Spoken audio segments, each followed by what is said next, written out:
Ready, Charlie?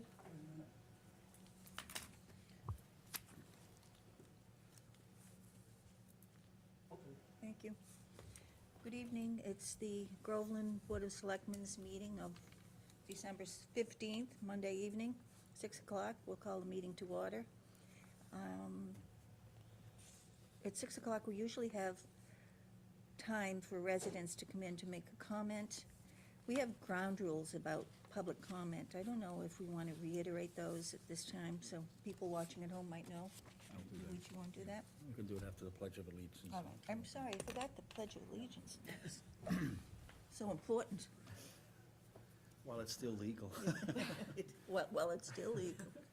Pledge allegiance to the flag of the United States of America and to the republic for which it stands, one nation, under God, indivisible, with liberty and justice for all. Thank you. I'll go ahead and do that for us. All right, I, just for the public awareness, the chair of the Board of Selectmen is Betty Gorski, and she manages the meetings. However, she did grant me permission to run just one aspect of the meeting tonight, which probably will do for a few weeks going out, and that is something that's new to the Board of Selectmen meetings, which we will have every meeting. It's called the public comment part of the meeting, or the resident comments, and these are the rules. Now, these rules are actually bracketed by state law, so there's a real law that backs these things up. So I'm going to, as a ground rule, I'm going to read out what those rules are, and I'll do that repetitively in the course of the next several weeks as I manage just this portion of the meeting. As soon as I'm done with public comment, and we have Mike Dempsey tonight who's going to be speaking, then the meeting will continue to be managed and run by Betty. So thank you, Betty, for giving me that opportunity. I have 6 years of experience with public comment portions of meetings through the school committee, so that's why I wanted to take the opportunity to kind of roll it out for us, and so we get used to it. So here we go. At each regular meeting, which is open to the public, members of the public, when recognized by the chair, shall be afforded time, subject to reasonable constraints, to comment or ask questions of the board. Public comments and questions shall, number one, be limited to 3 minutes. 2, be directed to the board as a whole and not to individual members. 3, be presented in a professional demeanor. 4, never include negative remarks or especially disparaging comments directed towards public employees. It's very, very important. That could put the speakers also at risk. And so we caution everyone that we want to make sure that we don't make disparaging comments about public employees. If you want to compliment us, that's fine. Number 5, include topics that are relevant to the business matters of the Board of Selectmen. And number 6, only be recognized after the speaker provides their name and address. So before Mike will speak, I'm sure he's been used to being a public speaker at public meetings, but if he needed to be reminded, we would say, please state your name and address for the meeting record. It shall be the decision of the board, if it is appropriate, to respond to a question or refer the party to the appropriate board or department. So for those folks who will watch these meetings or attend these meetings, you're going to hear this several more times, and then we'll do a little fine-tuning as we go along, too. Okay? So we do have a resident who is also a committee member, board member, and that's Mike Dempsey from Conservation.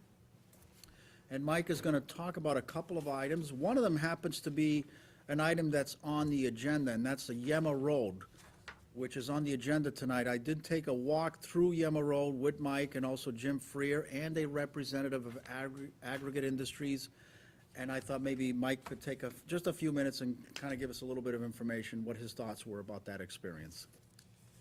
Sure. Mike Dempsey, 33 Uptack Road, and I'm representing Community Preservation Committee this evening. Okay. Thank you. First, I wanted to... Just for the record, Mike, Sure. what boards are you on? Community Preservation? Yes, and Conservation Okay. Commission. And ex officio on open space and Okay. trails. Okay, very good, thank you. Easy Park? Yes. That one too. Maybe a list of what he's not on would have been easier. So I wanted to let the board know that Community Preservation last week voted to extend our deadline for requests for proposals this year for community preservation funding. It was originally going to be December 31st, but we've extended it to January 13th at 5 PM. And we're hoping that we've had a lot of interest in CPA this year, and we're hoping that this will enable all the interested parties that talk to us in submitting their proposals to us. And if anyone needs any more information about the proposals themselves, the RFP is posted on the town's website on the community preservation page. And just so people know, what is an RFP? Request for proposals. Thank you. Yes. So we're hoping, that we see some good proposals this year. I'm excited about some of the interests that we've had. Thank you for extending that, Mike. Sure, It's appreciated. sure. Another community preservation-related item is, at our last meeting last week, the committee voted to have a report given to us on 299-301 Main Street. So we approved that, and I got a copy of that report today, so I have a copy to give to each one of you, and I'm not expecting that you'll be able to read it right now, but I want to at least get it to you so you can, and perhaps it could be the topic at a future meeting. Thank you. And just so folks are familiar with 299-301 Main Street, that's actually the post office property where Groveland Getty used to be at the base of the bridge. Thank you for that. Yes, so I don't think I really want to talk too much about some of the recommendations that Right, he gave agreed. to us. Agreed. But I think if you can read this, and maybe if I can get on your agenda before, maybe at your next meeting, because if we're going to put a proposal into for community preservation, we don't have too much time. We have until January 13th. Right, that's So, quick. but it's really a matter of what it is that we want to do. And so I think if you read that report, it will give you a little bit of idea of some of the issues involved. It's kind of complicated, but certainly, if you read it and you have any questions on it, you can contact me and I can explain it or get in touch with the wetland scientist. So that so did the it. the chair and Denise will see if we can possibly accommodate you on December 29th, Okay. possibly. Okay, great. Is there a committee already put together for that property as far as putting the package together? No, there isn't. They got some work to get a committee together, to get that back in here by January 13th. Well, yes, I mean, I think we could do a proposal to do it, depending upon what it was. We could do a proposal, but really, some of it is, where do you want to take this? Right. Where do you, as a board, Ideas, want right. to take this? There was a set of plans done Yes. when the bridge was done, and maybe we could resurface those plans, and, Right, because that was gonna be partly a parking for the downtown area. right. Maybe we could, I talked about this before, maybe we could resurface those plans, I could look into it, resurface the plans and get them over to you. Yes, that would be great. Okay. Greg Stark might have some plans, too. I think they're in the I think they're here in our Selectman office Secretary's someplace. office, I heard. Okay. Yeah, that would be terrific. Tell us about Yama Road. Okay, and then Joe, Jim Freer, and I met with Dennis Lyden of Aggregate Industries last Friday, and we met at the 19-acre lot that's in Groveland of the former landfill over there. Most of it's in Haverhill, but there is 19 acres that are in Groveland. And we learned that, unfortunately, Aggregate recommends to anybody that they do not do any projects there that involve any ground disturbance because of the former Sensitivity. landfill. You know, if they happen to put a shovel in the ground and come across something toxic, then aggregate would be liable for it. So their plan is to really hold on to the property for as long as they have to, and perhaps lease it out or, use it for something that doesn't involve any subsurface work, such as some surface development or something that was built on a slab, Or perhaps, or disturb something. it in any way. Yeah, right. Now, there are wells that are dug and continue to produce evidence that there is no effect to any groundwater after many, many years, which is always a good indication that either things are under control or there isn't much there, but there is a risk of toxic waste that could be there accumulated for many, many years.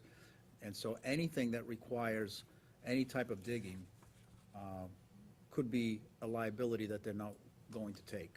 The property could be used if you use literally just the surface. You know, we were talking about solar panels, for example, but I found out even with solar panels, you have to dig I imagine. and Staging. anchor them, and that digging would be problematic. So almost anything, all I can think of is maybe just open space or just something you laid on top of the land and literally not disturb it. Would they encapsulate it for anything? I don't know, I'm not sure. Yeah. I did find out that Haverhill is pursuing a 6-acre solar field on their side of the property. Right. And I spoke with someone who's working with the city to put the request for proposals together on it, and he said that they are interested in using 3 acres that are in Groveland in addition to the 6 that they're gonna use in Haverhill. So, I told them certainly, contact us if that ever gets to that point.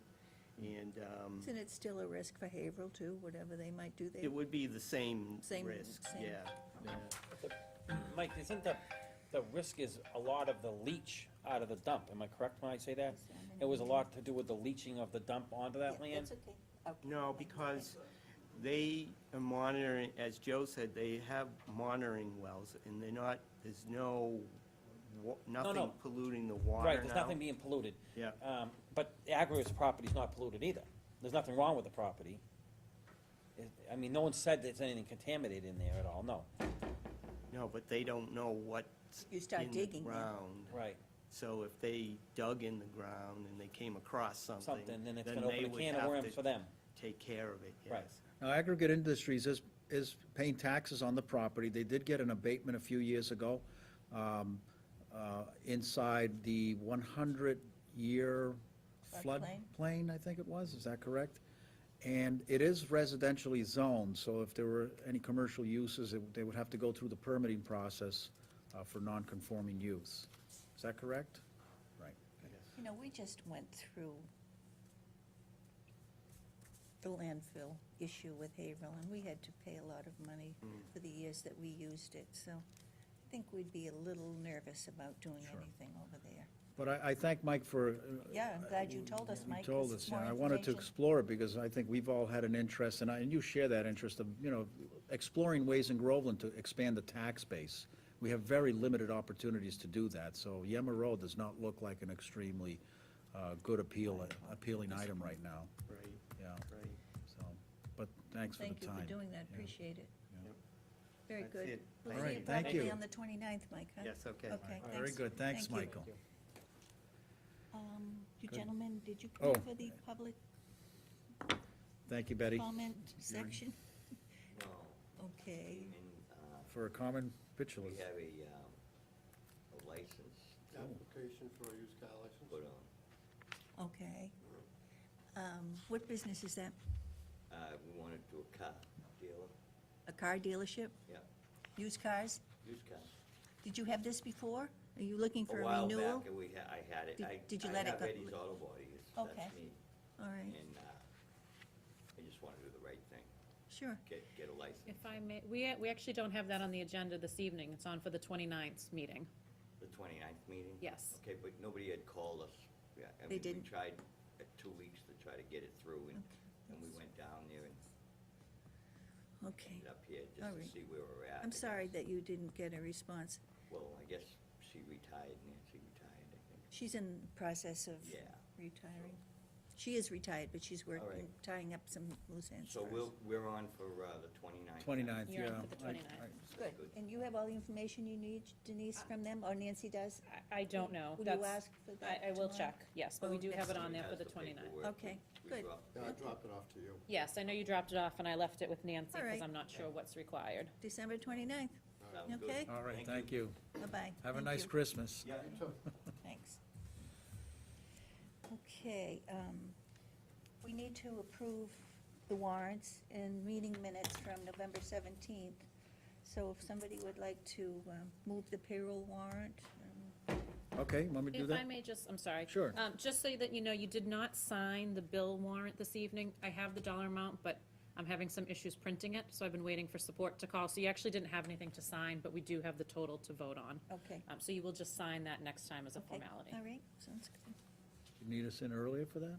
No. No? No, Okay. that's fine, thank you. All right, I'm gonna move the warrants. The first one is payroll warrant number 15-25 for a total of $176,834.78. Do I have a second? Seconded? Any discussion? So we'll vote. All Aye. in favor? Aye. Aye. That should show that Joe and Bill voted on the payroll warrant, and I abstain. The next one is deduct warrant number 15-23A for a total of $25,327.98. Seconded. A second, any discussion? All in favor? Aye. Aye. Unanimous. The last one is bill warrant number 15-25 for a total of $1,545,884.31. Do I have a second? Seconded? All Any in dis- favor? I'm sorry. Any discussion? Sorry, jumped the gun here. It's okay. Okay, that's, all in favor? Aye.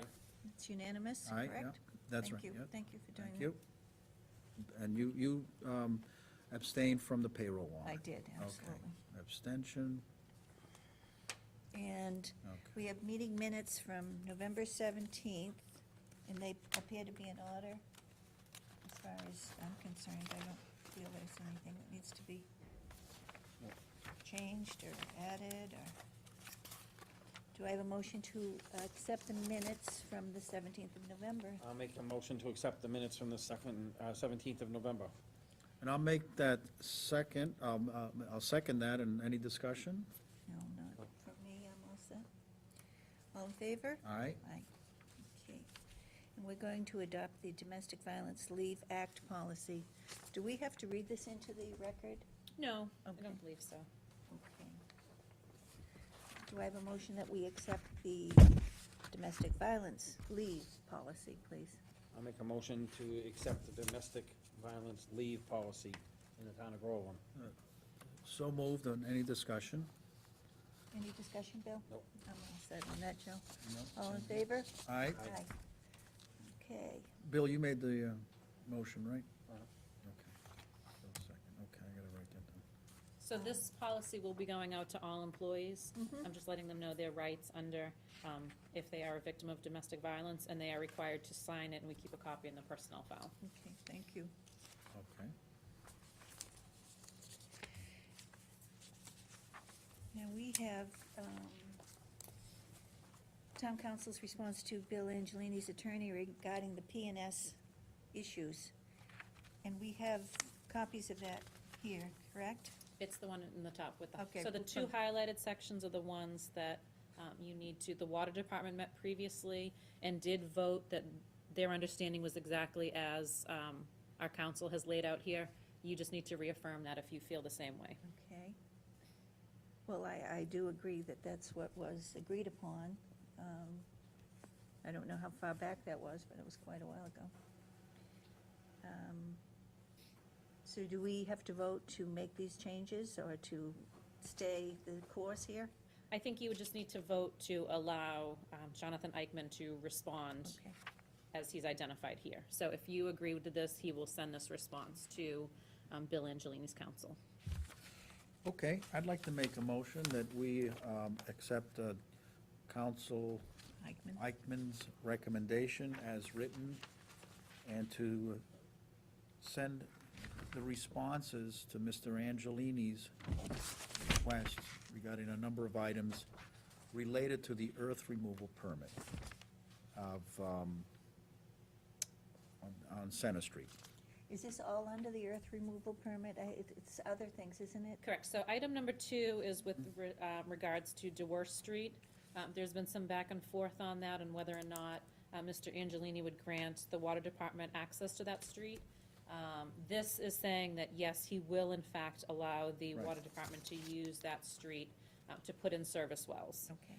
So that is item number 2. Item number 4 is with regards to the earth removal permit. Okay. And that is just stating that they wanted the permit to be assignable by Bill, but it's actually assignable by the water commissioners. Sure. So the water commissioners can grant someone else authority to remove the earth if Bill so chooses, but Bill cannot assign that, the Can't water assign it, commissioners right. must. So those represent agreements on issues that were sticking points in the past. Correct. Very good. So Joe, you made the motion that we We allow ex- John Eichmann, Mhm. our attorney, to move ahead with these allowances I'll and earth second that removal. motion. Okay, any discussion? I don't have any discussion. Do you, Denise? Nope. Joe? Nope. Bill? No? All in favor? Aye. Aye. Unanimous, thank you.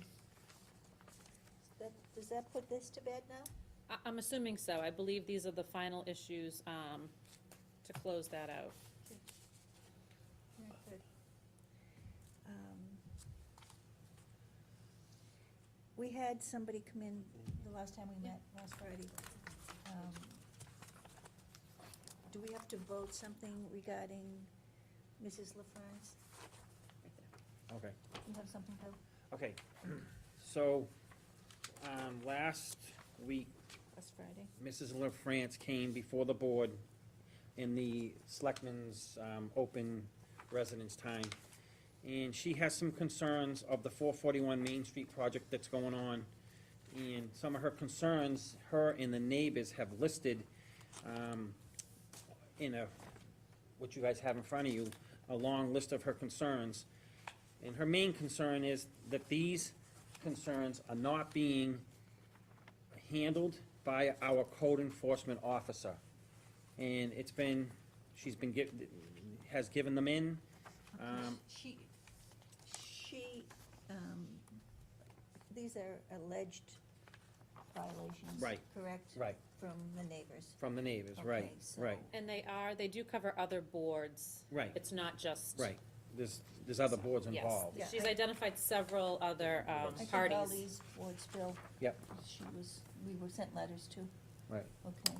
No, Okay. that's for the other, that's for Is another. something else? Okay, I'm sorry. So, Confusion. my proposal was gonna be tonight, if we could move, write a letter, or whatever we needed to do, what we discuss, to all the boards that are being mentioned in this affidavit, or we wanna call it, piece of paper, and give them all notice, and make sure that our code enforcement officer gets it as well, and it's being presented from the selectmen to the boards and the code enforcement officer. Unfortunately, they are pretty frustrated down there, and I think they do not get some kind of a response, they're gonna go to the next step. So I would like to see this get moved forward, and see what we can do to get them some, Well, I think it's a good idea. I just want to make sure, though, the wording is very important. What do we tell the boards? I'm not sure exactly what we tell them. I mean, we have this, a list of conditions and violations as perceived by Mrs. LaFrance, which she expressed to us, which we consider this to be very important. So we have to think about what we're telling the boards, you know, what do we ask them? Are you aware of these violations, or are you addressing them, or Denise, maybe you have some ideas? If I may, I would suggest notifying all parties that are identified here, asking them to look into them and report back to this board by the next meeting on the 29th, either That's a in great person idea. or in writing, their response to all of these alleged violations. And then that way you can address it at your next meeting, that something has been done, someone has gone out there, and these are either, you know, the response, or these are the steps they're going to take to remedy it. And we can invite them to actually be here? You certainly can invite them to be here. Bill, will that satisfy your requirement? Yep, I think every board that is involved in this has said what they expect. So if it's not, if something in here isn't what they expect, I'm sure they're gonna come back to us and say, that's not what we expect, so. Okay. I think that covers it. Well, we have a great idea, and we have a great solution on how to implement it. I certainly am in favor The of it. only, I'd like their answers to be in writing, please. the only thing I would like to do, if Add that too. possible, Really, I'd like to see that in writing, so you know what, when we have somebody come here and we're kind of at a loss of what is actually happening, because we're not on site, and we're not there every day, all day, so. I think it's a great idea. I want to mention one thing. We had Mrs. LaFrance during the public comment portion of the meeting last Friday. It was not an agenda item, but this is how procedurally we handle significant items that are brought into public comment. We have to bring them forward to some future meeting, and it has to be an agenda item. So this was really well done. Thank you all. one last piece to it, I would like to say, if it can be done, I would like to just drop a quick note to Mrs. LaFrance and the neighbors saying that we did have this meeting tonight, and we did address this piece of paper, and we are working on it, because she definitely came in here, and she definitely seemed like the neighbors aren't being heard, and they're frustrated, and I think if they can get a response from us, I think it's gonna help them understand we are, and we do care. That's all I ask. It will also lead to resolution. Right, right. And she's the spokesperson, I believe, for the Yes, she neighborhood, is. even though she didn't really want that job, she's assumed it, I believe. And I think this all can be taken care of if we take the right channels. And I think it Right, can I be a good project over there. I think it can be done right. It just, we have to make sure the steps all take the right place. And I'm not against it. I don't think anyone is against it. I think some things might have took off a little bit on the wrong foot over there, and we just got to get straightened out. Sounds good. I'm ready to make a motion. Okay, you make a motion. Okay, I'd like to make a motion that we submit a letter to all the boards that are mentioned in the listing by Mrs. LaFrance made to this board on December 12th during public comment, and ask them to participate in a meeting on December 29th, and/or minimum requirement is to provide a response to this board in writing as to how they are addressing any violations that may be occurring.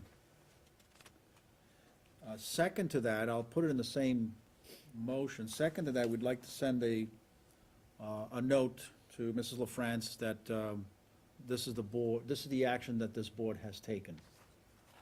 She certainly is welcome to attend December 29th as well.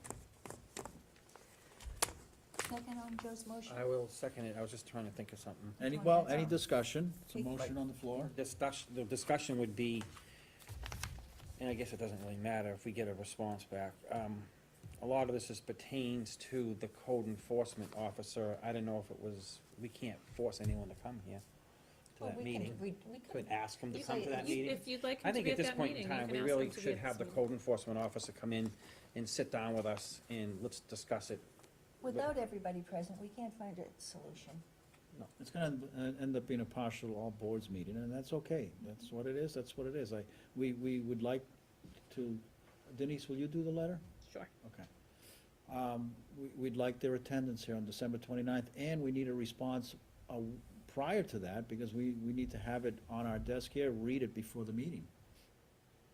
And we I know it's need the to- holidays, but, Well, it'll be after Christmas. you know, Before the new year. we really need everyone's cooperation on that, so. So if you wanna just make that amendment to that, Joe, that I would second it. I'll accept a friendly amendment. All in favor? Aye. Aye. Aye, unanimous. Thank you, Denise. Thank you, both. Great. Okay, where are we? Moving along here. Now, we have new business at 6:20, discussion on road commissioner's position, appointed versus elected. And the Yema Road update by Selectman Demore, which we kind Yeah, of we've already done, yeah. done Yeah, that. we're all set with that. That was So, in- you it know, was when we good. do, when we do public comments, normally those are for things that are already on the item, so Mike captured that, so that Yeah. was great. We gave him 6 minutes tonight, 3 I know, minutes for each. He did pretty well. He got enough for We two didn't even have to people. Okay, ask him to stop talking. Were you going to talk about yeah, this? I was Bill? gonna talk about the appointed position for the road commissioner. And I would like to say, number one, our current road commissioner does a great job, and this has nothing to do with the job he's doing or the performance he's doing. In the next year, year and a half, I do believe the commissioner is going to be retiring or possibly running for another position as a road commissioner again. My proposal would be to, one of the reasons I'm trying to do this is, being an elected position, you could have a baker in town, and he's the most popular guy, and if it's an election, he could win it and know nothing about taking care of the roads of Groveland. I'd like to see it become an appointed position, because we now can turn around and have the right person, we can set criteria. So, what I'd like to see happen is, the selectmen be able to have say in it, right now, the current position, it doesn't have, he doesn't have to come before the selectmen, but he also only has to work 1 day a month, technically, be an elected position.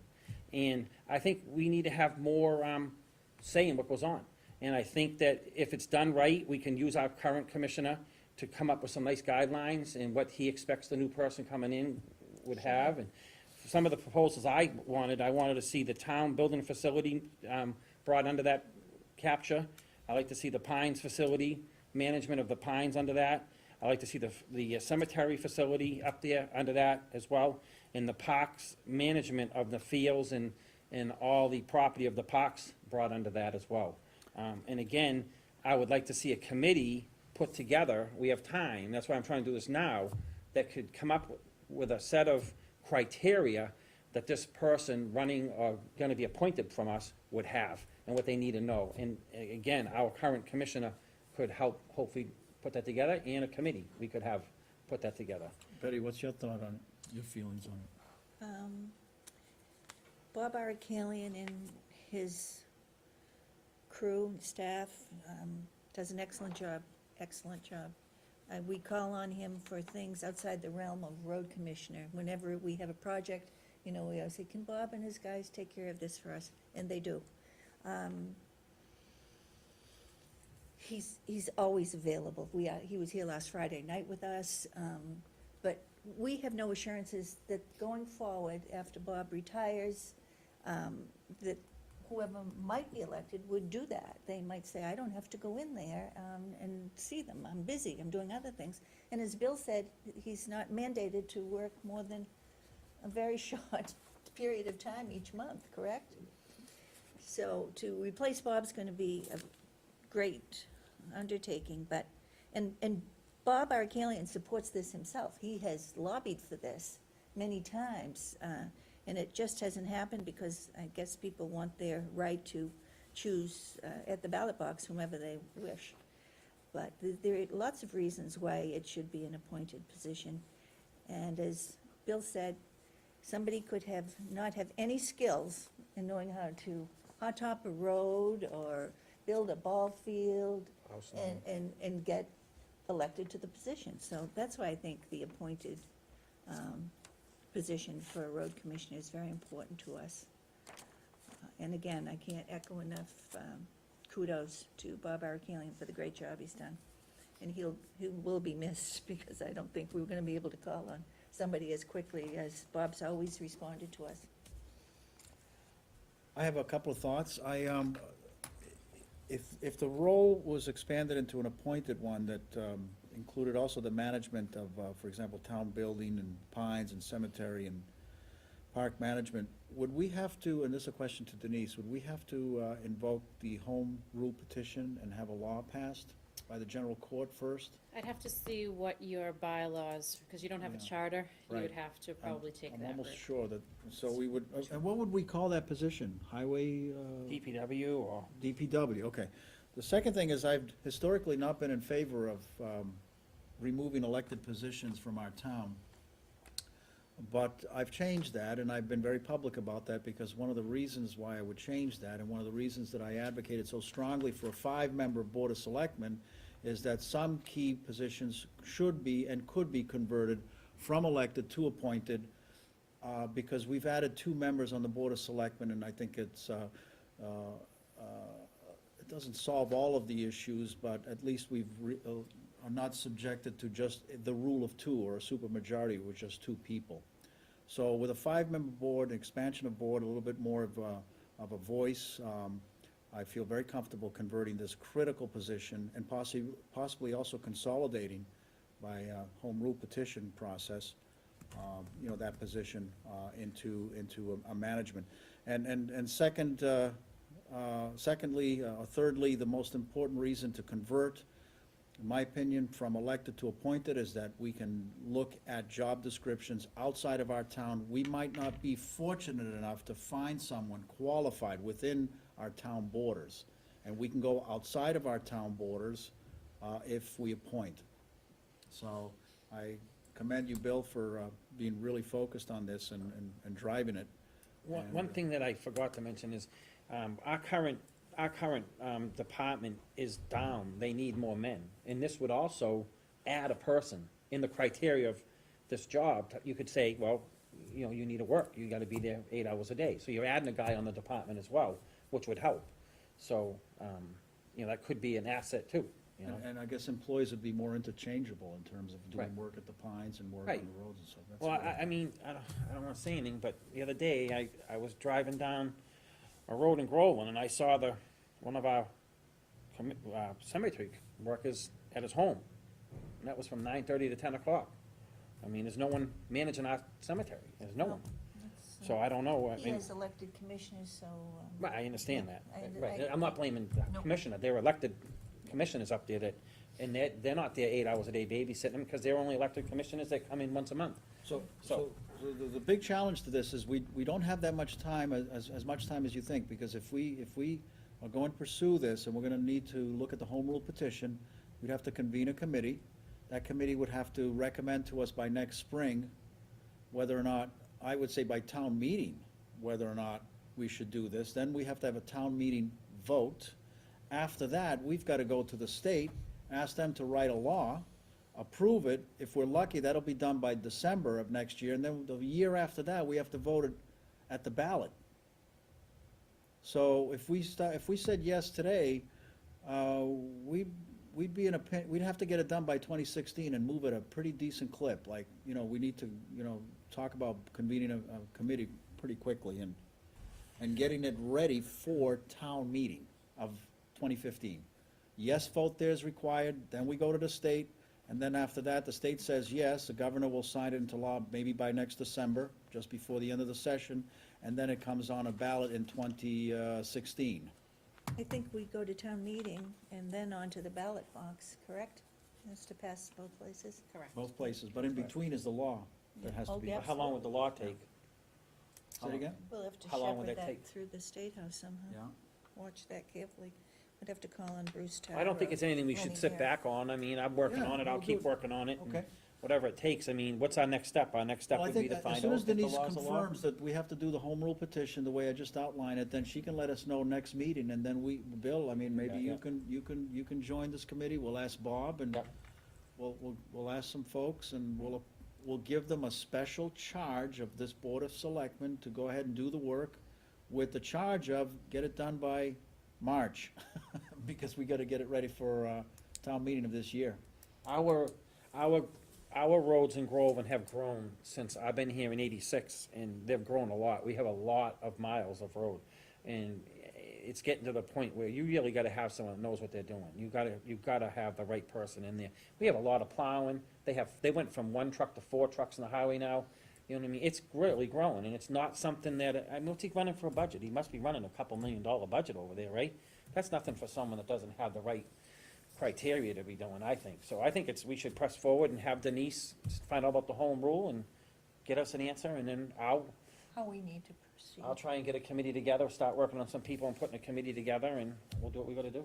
December We have 29th. time, and I don't think Bob's done until or come up for reelection for another year and a half, Year anyway. from May. 2016. Yeah, so I mean, Well, we that don't would have be, that much time, it's a three-step process. Town meeting, 2015. Right. Pass a law at the state, we actually have to have a legislator write the law, either Representative Mira or Senator Tar. And they've gotta snake it through the system, Probably, probably they've gotta get hearings in approval, Boston. get it Right. signed into law, hopefully by the governor, with House and the Senate both approving it. And then if that's done by the end of 2015, then we have to wait till May of 2016 to vote for it. And that's just about 2 years. right, Well, Well, that's that's- if we say yes now, it's Right. almost a 2-year process. right, that's okay. Yeah. I mean, so, yeah. like I said, our current commissioner, we're not saying he did anything wrong, we got time, he doesn't good. even come up for reelection or retirement until then. Yeah, good. But my question to you, Betty, is you were here longer than I was, when they did it before in the town, they were gonna have to go through the same process? We just, there was a vote of town meeting, and then we went to the ballot box, and I think But if it it lost passed- twice. I think No, but lost- if it did pass, were you gonna have to go for this home rule and all No, that? we would have You'd had have to to take do all the that. necessary steps, Okay, all right? right, well, Right. I think it's definitely something we shouldn't back off on, I think we should press forward with it, and, Well, we're lucky that we have Bruce Tarr in there that Right. works with us, and Right. Elaine Mira. well, and one thing is that I'm a firm believer in, and I've said it, and I'll say it again, and I'll use Denise, she doesn't live in town, she can say what she has to say during the day, she drives home at night, She doesn't have She to go to doesn't- Market Basket. she doesn't have to go to Market Basket, and she doesn't have to do it, so if you have She'd if we be get a guy great out of road town, commissioner. if we get a guy out of town, She doesn't have to hear, how come my street's not plowed? no, but if we get a guy out of The town. next day she does when she shows up. Well, we want to entertain all qualified No, no, I'm candidates. saying, But I have a agree. preference also for Right. someone outside of town for some critical positions, I agree. Now, if we don't expand the job, we leave it the way it is and just flip the switch from elected to appointed, we may not have to Take all those steps. take that extra step. We still have to have it at the ballot, I think, town meeting, and maybe not the law in between. But if we expand it, if the committee says we want to do two things, we want to turn it from elected to appointed, plus we want to make it this instead of what it is Add now, all sorts of- that's gonna be, I'm sure that's home rule. So you commission. could certainly take a two-step approach and just go from elected to appointed, For now. and then look to expand the position if that's something you wanted to do. Right. Which we could do in 2017 or 18, so, whatever the committee decides. If you're gonna lead the effort to put a committee together, if Yeah. you need another member, Well, I'll be we'll happy to let do it. everybody know Right, who's right. interested. Right, you that may have might to wanna tonight, you may serve, have- just as we I did mean, with. is there, can we do that? We can say we're gonna just get it appointed at this point and then, but we're kinda defeating the purpose. I mean, if we're gonna do it, we might as well do it right. You know what I'm saying? We have, I totally agree.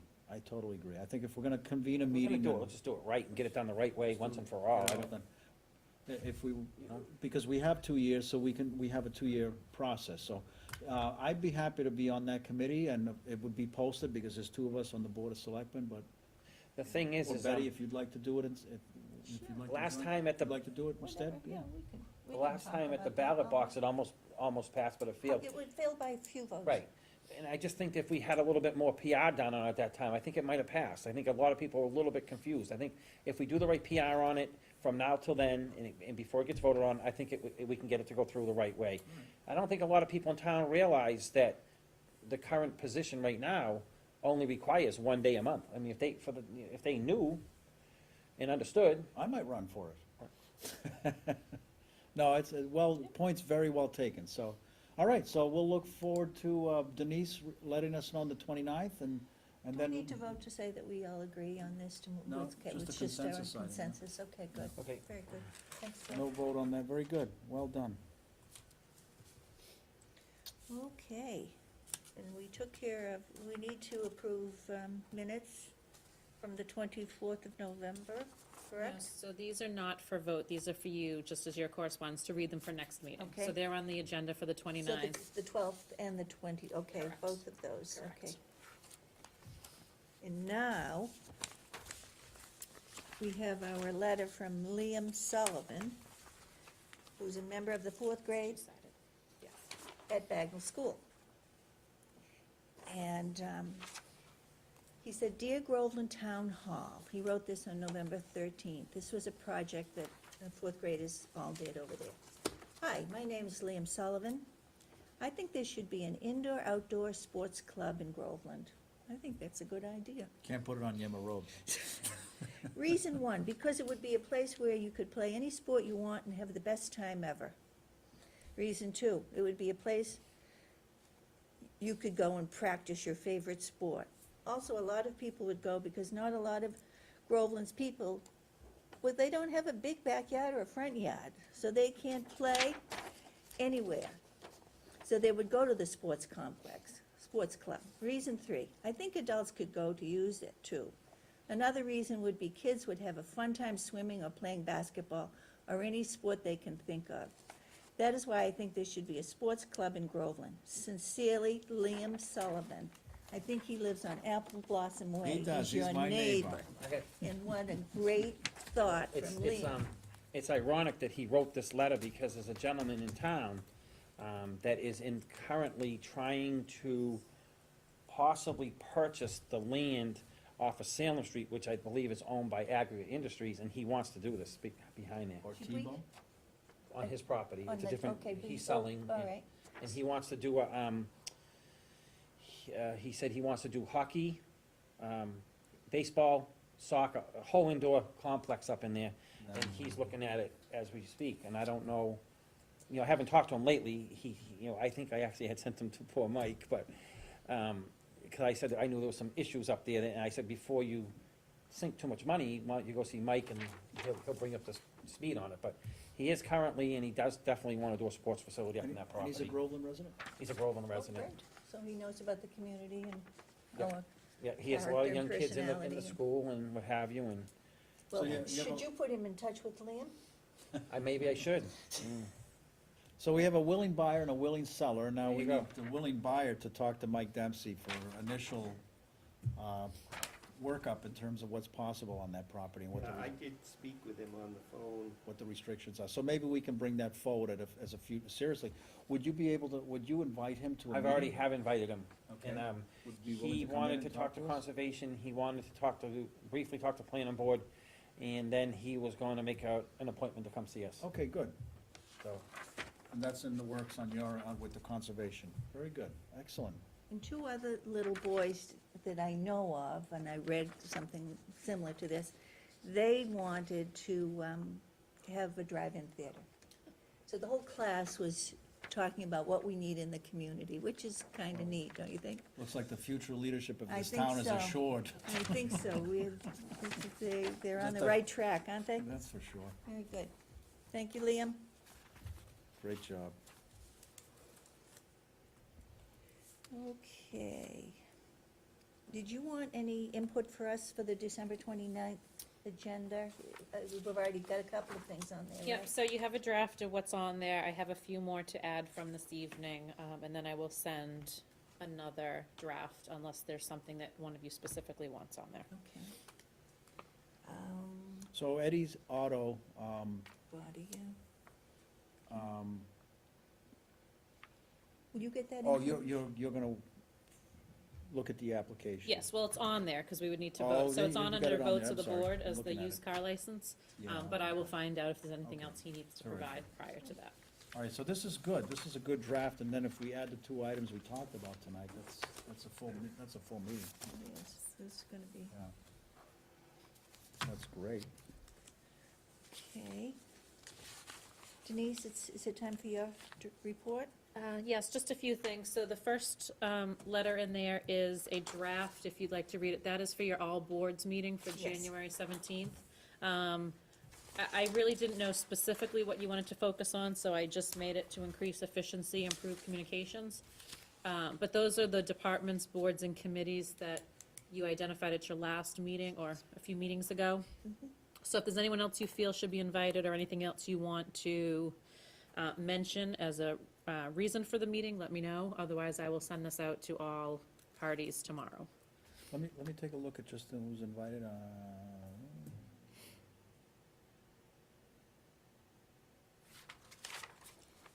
I don't know, just a thought, I mean, because there's a lot of, the town clerk is often involved in a lot of the activities that these boards are involved in, especially during the permitting process, so certainly we can extend an invitation to her as well. And she's the coordinator of minutes. So I guess that would be very important. And just so the public is understanding what we're talking about here, over the years, there's been a tradition where the Board of Selectmen have met with multiple boards to discuss ideas and how to improve communication, and it's been a wonderful tradition, and we felt as a board that that's something we'd like to sort of get back to and get into the habit of, and so we've called a Saturday morning meeting at 9 o'clock on January 17th and invited the zoning board, the planning board, Board of Assessors, building inspector, water and sewer commission, water department, electric light commissioners, light department, Board of Health, health agent, road commissioner, conservation commission, and fire chief, and we've just added the town clerk, to sit down and just basically roll up our sleeves and let's talk about what some of the issues are, what some problems are, and work towards improving services to our residents by increasing efficiencies, as Denise stated, and improving communication. So just so people that are watching this are aware what it is that we're talking about, so. The only other thing that I would add to it would be, and I've only heard this, and Denise works here more than I do, a couple of the inner departments in the town hall may want to be invited as well. I mean, I've heard I don't know the exact department, maybe the assessors department, or, you know, some of the bigger departments maybe want to be brought on too. I know there's been some controversy about, they're not hearing about certain things and what have you, so Well, the assessor's office is identified on here, as is the water department. I'm trying to think I think if you get, it may be too big if you start adding all departments and all boards and committees. You may want to do one for departments, or, you know, just the key departments that work with boards and committees. But to include non-departments, you know, Right, departments that's that are what I not was trying to think as a interacting, that's. department, It's a good point, because, Taxes, and I agree, taxes. maybe we can have another all boards meeting for other issues. The theme of this meeting is permitting. And these are all the boards that are somehow affected by the permitting process. Right, and the reason that I just said what I We said. wanna and try I- to solve some of those issues. Yeah, to Right, but remedy some of the Taxes, the tax mistakes. end of the town, I guess that's the assessors, I guess. Yeah. To come, so they're involved in knowing what's gonna So happen. Debbie is on this list, Okay. so she'll be here. But just keep in mind, they are employees and they're not paid to come on a Saturday. Okay. So you would need to figure out what you're going to do if you're asking employees to come in on a Saturday and work. Right, okay. It's the degree of the quality of breakfast that we will serve that will Well, that draw, will- draw the That will be attention. a factor. So the assessor's office, her commissioners could come. I did include both, the office and the board of assessors. Yep. I don't know how much interaction her board has as far as permitting goes, but I did include both if, anyone wanted to attend. Yeah, Good. very good. How are you? Hi, Jeff. The next item I had, just to briefly, I just wanted to make the board and I guess the public aware. Beginning January 1st, we're bringing in a new online payment system. It will it'll add some efficiencies that the current system does not have. It's called City Hall Systems. They specialize in strictly municipalities. One of the benefits that it has, which we will be rolling out to our residents, is it will allow people the opportunity to order birth, death, marriage licenses online, pay with a credit card or a debit card or their checking account. We will be doing firearm permitting online, so people do not have to come to the station. We can do the boat ramp permits online, in addition to real estate, excise, water bills. So any type of permits, or, Marriage certificates? so someone could go online at night and order their marriage certificate, pay for it, and then the next day Ann could send it out in the mail. That's great. So it will allow our residents 24-hour support for some of the basic items that if they So can't make it to town If hall. anybody came in and we happen to be closed at that time, they can do it online and do it efficiently and get everything taken care of. That's very Correct. There good. will be no cost to our residents if they use their checking account. If they choose to pay by credit card, there is a credit card fee. It's usually around 2%, that is assigned by the credit card company, which they have currently.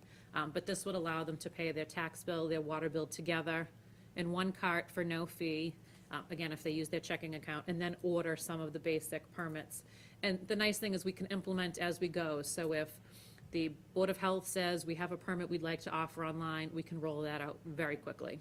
The common vic licenses, those things. Yep, things like that. So anything that we collect, we could certainly roll out and just give, it, and it's not required, so people can still come to town hall if they choose, but it just gives another avenue, nights, weekends. If people want to go online while they're thinking of it and request something. Saves people time. Yes. So we'll be rolling that out for January 1st. In the tax bills that go out the end of this month, there will be a notification slip to all of our residents, just letting them know. Fascinating. So in Groveland, if you fall On in the love and have move. an impulse, you can sign up right away at Be night. married by the end of the week. That's fascinating. Thank you, Denise, that's You're great. And a lot more people are gonna come to Groveland now. It's like Vegas. And the last item, just to let the board know, our tax rate was certified this morning by the Department of Revenue. It will be $14.61 per thousand for fiscal 15. It is down. Fiscal 14 was $15.06, and that is really as a result of the increase in assessments. So people really aren't going to see savings on their bills, but the tax rate did go down. Most of the assessments have gone up, so. Well done. That's very Good job. Speaking of assessments, and you probably couldn't answer me this. When the school budget was done, why do we pay more than the other towns? It's population. We have more students attending More Pentucket. population. There's also a wealth factor into the formula. It's very complicated and hasn't been Adjusted. fully resolved. And I would be very afraid to go to an authority at the state and say, can you redo our formula? Because you're treating Groveland as being too wealthy. I'd be afraid that if they open up the formula, they might go against us, so. But you would think West Newbury would be more wealthy than we would, no? Well, yeah, but we're wealthier than Merrimack by Oh, yeah. certain factors, and the factors, to some people in town that look at the budget very closely, feel that the variance is too great, and our burden is unfair, that we're paying So when it too comes much time just for based the- on the wealth factor. When it comes time to renovate the high school or build a new high school, we're gonna be paying more than most towns around, because our wealth factor's more, you know what I mean? Unfortunately. That's the way it looks, yes. It would be the same percentage. So the same Percentage-wise, right, percentage that right. we're currently paying, Right. they would apply to any new Same percentage project or on the school construction. budget, right, so, yes, so we would pay a larger variance, so. But that's not a discussion item for tonight, that's for sure. Well, we're at the selectmen's time. I don't know, I guess we've incorporated a lot of selectmen's time Yeah, I throughout just the have meeting. I just have a question, Yep. selectmen's time now at, almost 7 o'clock, that's another component to our meeting, it's almost an extension of the finance director's report. I know that, I'm writing the minutes for the meetings, and I'm sharing them, and then we're approving them and getting all those done. So, at some point in the not-too-distant future, I believe Denise is going to place them on the website. So we'll have minutes posted on the website, along with agendas, very transparently. And the other thing that Denise is working on is, she's working on a method to encourage all boards and commissions to be very timely with their minutes and to get those posted on the website. So that's a work in progress, and it's not gonna happen by January 1st. It might, some of it, but we can all look forward to 2015. Minutes and agendas are going to be very transparent and available. And I think what this board can do is just lead by example, and if we do it right, and we encourage other boards to do it, I think, we're gonna get what we all want, and that is a more transparent government. So I commend you for the work that you're doing. Thank you. And I appreciate it, and we'll look forward to you rolling that out on your own time, so appreciate it. Not by the 29th? No, June 15th would be nice. Not July. No, I'm kidding. Okay, Well, there's a lot of, it's a lot of communication to make that happen, that's why. I don't know if I can talk about this on the selectmen's time, I'm gonna try. I was talking to our highway, I'll get this ready.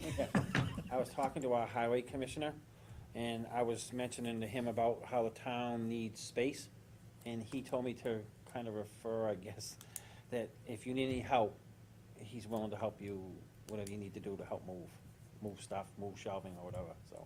Getting everything into Mention it to the him, speak other to him about it, selectmen's because I did bring it up to him. He said, oh, I'll give her a hand with shelving and have the guys on a rainy day go over there, or maybe the cemetery. No, and actually, that brings up a good point, thanks, Bill. We are in the process of starting to remove the furniture from your former meeting space. So I believe the South Groveland Fire Station will be taking one of the desks, and then we will offer the rest of the desks up for grabs, pretty much. And then we'll look to do something with the chairs and see what people need to use. And then the fire chief has been using the correctional inmates to do some work in the fire stations, painting, and they're actually going to do the floors. So he reached out, sometime probably in January, they'll be doing the floors here. They actually will wax and strip the floors in the hallway, and they'll do it on a weekend, so we can have all the floors done. It will include that room, which they are a mess, and then we can start loading shelves and things like that. Great, that's very good. Great, great, great. It's a good program at It the is. sheriff's department. Yes. Okay. Well, no one's coming to our 7 o'clock meeting. Yeah, looks like we might be wrapped up here, I think but I they're all in the doubt it. hallway. I hear some people outside. I'm gonna take a water break if you don't mind. Yeah, I've got some here too.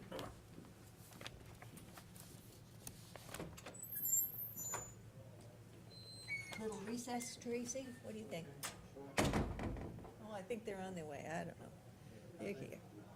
Never mind. Are they here? I heard the unruly crowd out there, yeah. Yes. Didn't want to come into the principal's office? Hi. How are you?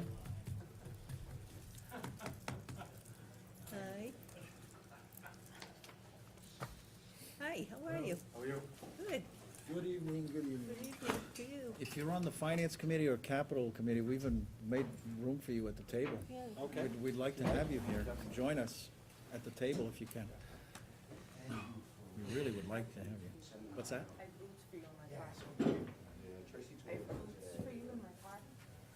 Oh, oh, yeah. Yeah, wonderful. Okay, thank you. All right.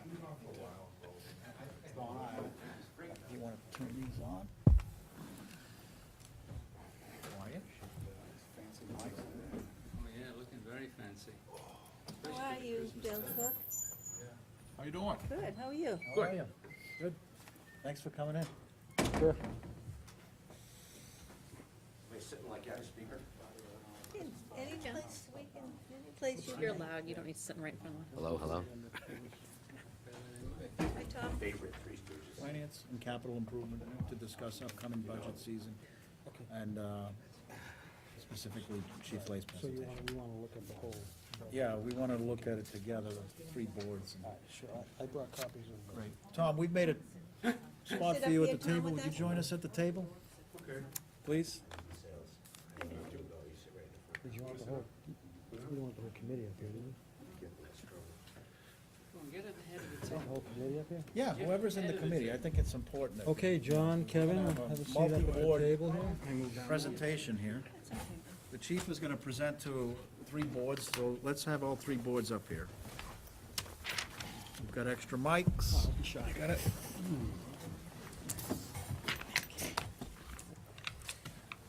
Hello, everybody. Anybody else coming, do you know? Is that, this the gang? They're all here, they just don't wanna see up there. We're all here. Great.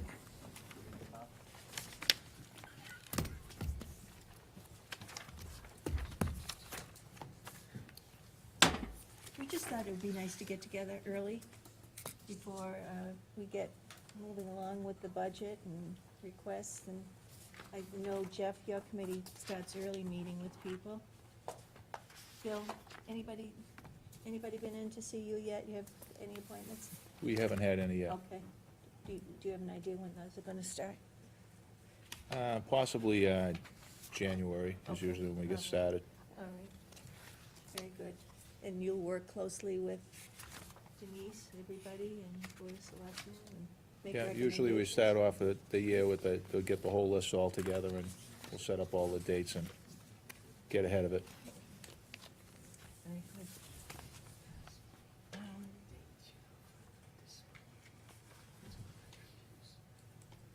Chief Lay, you're gonna do a presentation today, is that right? I am. Tonight? You are, okay. I will discuss the details of the plan that I have talked with the board about a couple of times. The first time was probably when I was in here with the men's and health spaces.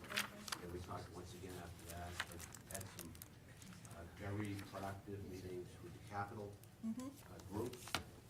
And the last discussion that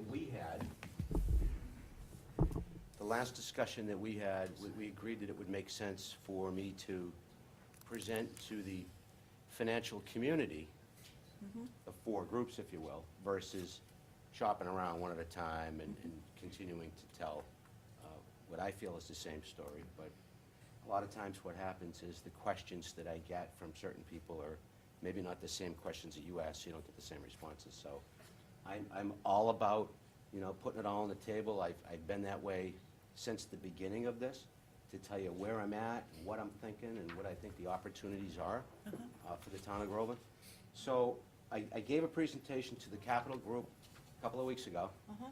I have that with me, but I took some of that and put it into something that's a little more abbreviated, Okay. and hopefully will focus the discussion, if you will, to where I think we need to be and what I'm suggesting. This isn't necessarily, my budget request, because it isn't. This is the work I've been doing with the Capital Group, and this is what I'm suggesting I look like over 10 years, and more importantly, 5 years. 5-year plan. Okay. So I did put something together. Hopefully I have enough. We can share. No, I know I have enough. Truck is just one of them. Well, I didn't create one for a fully loaded audience because I had a feeling it wouldn't be here, right? John? Thank you. Kevin? So what I would ask, I've given enough presentations through my career, is that you don't take the whole deck and thumb through and try to absorb it all before I get to speak to each slide. Because then some of the information's out of sequence, and it's always best if I have your attention while I'm on the individual bullet items. So, I thought I'm gonna take the opportunity right now to level set everybody, okay, as to where I am on my 10-year plan, which I've not submitted to planning board yet, but at least the financial piece of it, which I have worked through. These are the highlights of my 10-year plan, and, I figure this is a good opportunity while we finally have the cable working, okay, is for me to say, in my 10-year plan, there is no full-time firefighters. Not in my plan. There is no ambulance in my plan. Not something I'm looking to do. And there's no station closings in my plan. The reason I mention those three things is they circulate around town as something that I'm interested in. Those three areas are not needed for this department at this time, they're not needed in this community, so not my plan. If at some point in the future, I'm only here for 5 years anyhow, so it's easy to talk about my 10-year plan. My 5-year plan, those things are not in it. Couldn't find a way to justify them at this point. So, as a matter of level set, those are the three things I wanted to get out. The way we're operating right now, and my primary goals and objectives have been all around people and training. So as I talk about people and training, I'll tell you that the fire department, the way we run, it's not a volunteer fire department for the people at home. These folks don't volunteer, they get paid to work. So it's a part-time job. In essence, they're call firefighters. When you call, we come, they get paid. That's the way we operate. The model works in this community. The demographics are good. We're fully staffed. We have 40 people. I have a handful of interested parties on the outside looking to get in. Just don't have room for it. So we will do what people normally do when you churn employees. You tread a couple, you bring a couple in. We're in a good spot. Other communities in our immediate area, well within 10 miles of here, don't have the luxury of finding day staff to it, and that's why they've gone to full-time people. That's why, Boxford has a couple of people during the day. Topsfield's got a few during the day. Raleigh's got a few during the day. That's why Merrimack's got a few during the day, because they couldn't staff. So currently, the fact that we're fully staffed at 40 people is a good story. So the reason that I put that this is firefighter-centric here, we continue to focus on the people, okay? Focus on the people, focus on the organization, focus on the infrastructure. No one likes to go to work where the conditions aren't good. The conditions on this department are good, okay? The work conditions are good, and we're focused on that. The second thing that tends to push people away from the fire service is when the training's poor. We have a training culture here. We train every week.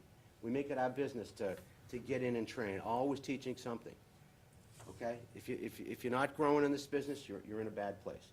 So we continue to focus on the people and focus on the training. What pushed me into this next part of my plan was what you'll see in here I've called the need to get smaller and faster and to right-size the fleet. And that's what the truck plan is all about. From my perspective, I think we're heavy. From all the research I've looked at, we're truck heavy. We have a little too much apparatus for a town this size. Nobody's fault, I'm not pointing any fingers, but at the time the trucks were purchased, it was the right thing to do. Some things have happened since then. Remember the grant that we got with the tanker? Okay, we had a $230,000 truck for 20-something thousand dollars. That was in a plan for $230,000. You didn't pay $230,000, you paid, I think, 20 or 25, if I correct me if I'm wrong. After that, we ended up with 2 tankers. We got a brand new one, and we have one on the other side of town, so we're tanker heavy, okay? You also have a water tower that got put in a couple of years ago. So your water supply improved, yet we continue to cart heavy volumes of water around town unnecessarily. So looking to right-size that, looking to get us where we need to be. So in doing that, on the second page, in one of my first couple of meetings with the capital group, I made some changes on the 10-year plan. And I think it was our second meeting where I said to them, I've got an engine or a pumper, and those terms are interchangeable, but I've got an engine scheduled in 2020, and I've got an engine scheduled in 2022. One at $500,000, one at $600,000. I said, in the ideal situation, I no longer run 3 pumps, I run 2 pumps. So that ought to sound familiar to a lot of you that have seen other presentations at other meetings. I want to become a 2-engine, 1-ladder fire department versus a 3-engine and 1-ladder fire department. At the end of the day, we need to be 2 engines and a ladder. That is supported operationally by most anything you can find in the fire service for a community this size.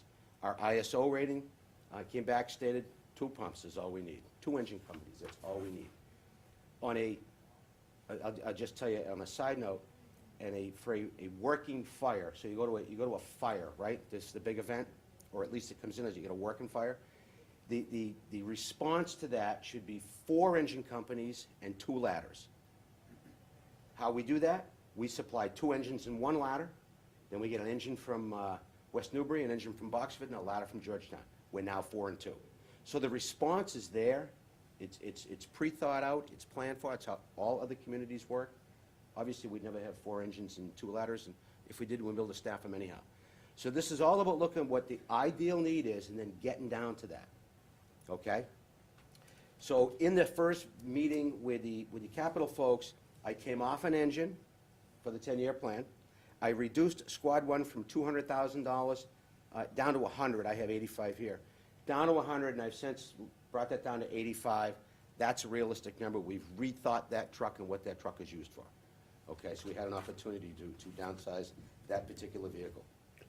And the plan was to replace the communications console at $100,000. The police department cares for the communications console. It's in their budget. I believe they're requesting that somewhere in the next few years. They may be applying for a grant. I don't even know, but it didn't need to be in our plan, so we took $100,000 out there. The refueling station was scheduled to be replaced in the near future. Got a lot of life left to it. That was $20,000. We took that off. The thermal imaging cameras at $12,000 a piece. They don't cost that. They're in fact closer to half of that. But we've got some life left in the ones that we have.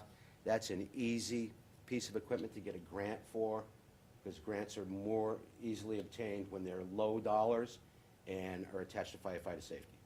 So a lot of thermal imaging camera grants out there, so we took that off. We eliminated Combo 2, which was scheduled to be replaced. That truck is infrequently used. It's not an everyday truck, it's a rarely used truck. It's in pretty good shape. It doesn't go out a lot. Recently, the pump and some other stuff were repaired on that. In fact, it was taken down for 3 or 4 months, worked on, put back into service. That truck's in pretty good shape. That is our brush truck, if you will. Doesn't, sees a little spring action, maybe a little fall action. And then inside of all of that, because the ladder truck on the plan has been a moving target, I think since 2005 it was on one sheet, I saw it either 800 or 850. It's been up and down and moved around. We've never committed on a number. We keep pushing that truck out, and I'll talk about it in a little while, but the problem with pushing the truck out is the cost of the truck goes up. Every time you think, let's put it off a year, it goes up, 30, 40, 50 grand by the time you get into the next year. And we're gonna talk about that in the next couple of slides. So, here's what I have been, here's what I've been talking about is, we were scheduled to buy a ladder and a squad now, in 16, 17, or 15, 16. Those trucks are upon us. They're way outdated, but the acceleration of the plan was about moving the engine purchase up into a current year, and I'll tell you why. On here, it says Squad 1, currently, the truck's worn out, and it's scheduled replacement. That's the one that went from 200, went to 100, went to 85. That's an everyday truck for us. That's our medical truck. We're out once, twice, 3 times a day, and we need a more reliable vehicle, but something smaller, something that better suits our needs. The ladder, 34 years old, unsafe, unreliable, game over for that truck, really. We did spend $15,000 in the last year to get it so that it would pass certification. I can't tell you when the next repair is coming. I can't tell you when that truck is gonna cost us a whole lot more to fix to get another year out of it. If you remember, we approved $35,000 at town meeting to do the work on that. The repairs came in at 15. Okay, so the hydraulics have been fixed. It's been tested, it's been certified. That's a 1-year certification. That truck is well beyond its life expectancy and it needs to be taken care of. It doesn't meet the NFPA guidelines. It's unsafe from a firefighter, riding on it perspective. So it's got a long repair history, enough about that truck. I'm very happy to talk about, do we think we can get another couple of years out of it, but, are we throwing good money after bad, and when do you stop doing that? The $850,000 price tag, as I said, continues to go up every year, 4 or 5%. You can look back at history on fire truck purchases. That's just a real number. So the conclusion, looking at the fact that the prices are going up, you quickly get to, there's no benefit in waiting. Every time you put it off, the price of the truck went up. The next thing I put on here is engine 3 is old and unsafe and not compliant. It's the same thing. It has open riding in the back, so the firefighters are exposed to the elements in the outdoors. It's just, they don't build them that way anymore. That truck was originally scheduled to be retired in 2020 when engine 2 was replaced. So what we've been doing is buying a truck every 10 years. So in this scenario, you would have bought a new truck. You would take now engine 2, which is only 20 years old, and move it over and put a new truck in and still have 2 trucks in that station. I'm telling you it's unnecessary. I'm telling you it's too much. Operationally, there's equipment on them, thermal imaging cameras, which I told you are, Great. $6,000 or $8,000 a piece. We need air tanks soon across the board. Got 2 trucks, I gotta buy 12. I got 1 truck, I buy 6. There's $30,000. I mean, everything you buy for those trucks is expensive, the specialty equipment, and it's additive. So operationally, there's just a lot of money there. And then engine 2, which is 13 years old currently, was scheduled to go out in 2020. So, do you wanna, go ahead. Can I just ask you a question, Chief? Sure. You mentioned the air tanks. Weren't the air tanks, wasn't there something done with those last year? Were they replaced last year? You purchased the bottles. Oh, the So bottles. you needed to replace the bottles. Now the actual whole regulator unit. and the rest of the setup will need to be replaced. Currently, we're okay. We did some upgrades to them a few years ago. There's some kits that you can modify them and, you know, extend the life out of them. We did that. They are 2 NFPA cycles old. The reason I say that is that's the trigger to get grant money. That's another one of those items that there's a lot of grant money for the low dollar stuff, and it's low dollar. We just happen to have a lot of them. But $100,000 or $130,000 versus, you know, a $900,000 truck. The feds like to award money so they can make a lot of departments better than just a few. So it's, you know, while we left it in the plan, we're optimistic that we'd get some help on that. Okay, Okay? thank you. So the next plan, the next page, under financial considerations, I'll go through these quickly, and then they'll answer any questions that you may have. Was to purchase Squad 1 as planned, and that would be in the next fiscal year. Purchase a ladder in the next fiscal year. And that is really, I'd say that's on plan. We've slipped it a couple of times. I think the capital group recognized that it was maybe in a couple of years ago, and we pushed it out a little bit, trying to buy some time. It's, like I said, it's sliding back and forth across the schedule as the price is going up and down. But I think we need to land on an approach that makes the most sense here. Purchase a new pump, replacing 2 engines. This has been my plan since I first started to talk about this, is get rid of 2 trucks that I have characterized. I've been criticized for the characterization, but I'll say it anyhow. One's too big, one's too old. And that's kind of where we're at, because you could say, well, we'll eliminate one of them. Then I say, so which one? The one that's too big or the one that's too old? Because then I'm left with still a problem. Okay? Either way you look at it, they don't both go out ever at the same time. I shouldn't say ever, I suppose it's happened. But they're never both needed at the same time. We're just carrying an extra truck. We need to have one truck that does everything, and it should be, you know, a current piece of apparatus. So the opportunity that I see in front of us is today, engine 2 has trade-in value. The truck's 13 years old. That truck, if you went and purchased it today, you would never buy it for what we bought it for. I think we paid in that $350 range. That truck today's could be $600,000 or $700,000. So there's people that are looking for those. We have 2 tankers. We got one that's a couple of years old. We don't need 2. I'm telling you, there's trade-in value. The experts that I've talked to tell me easily 150, perhaps more. So you can trade in your car today and get something for it, or you can drive it into the ground. But as you drive that into the ground and you wait 5 years, what happens is the cost of the new truck is going up. So you wait 5 years, you drive that into the ground, it's worth nothing. At the end, you buy a truck that today you could get for $425, tomorrow's, you know, $517 if you just add the upcharge on it. It's a $242,000 swing over 5 years. So what I've suggested is there's an opportunity to do this all now, and in essence, save $242,000. And I, you know, this isn't financial trickery on my part. I'm just, you know, I took some development seminars with fire chiefs in Massachusetts. They had a guy here that talked about this very thing. A lot of communities said, let's postpone it. We'll save money. Let's postpone it. Don't think it's in our best interest to do that. On top of that, if you go to the next page, and I just put three bullets here as my summary, the key drivers for this plan primarily is firefighter safety. Okay, because I got 2 trucks that have open riding positions. This is not a full-time department.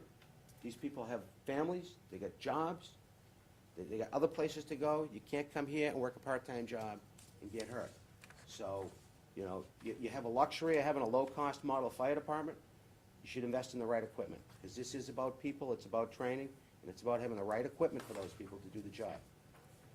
Cost savings, I could take you all through this plan and find incremental cost savings all over the place. There's all kinds of opportunity here. There's a training cost saving. Train against one less truck. They don't all work exactly the same. So, you know, the equipment's different. The maintenance, it's all additive. It goes on and on and on. We need to be smaller, and we need to be faster, and we need to be more efficient. It's just the right thing to do. The fire service changes.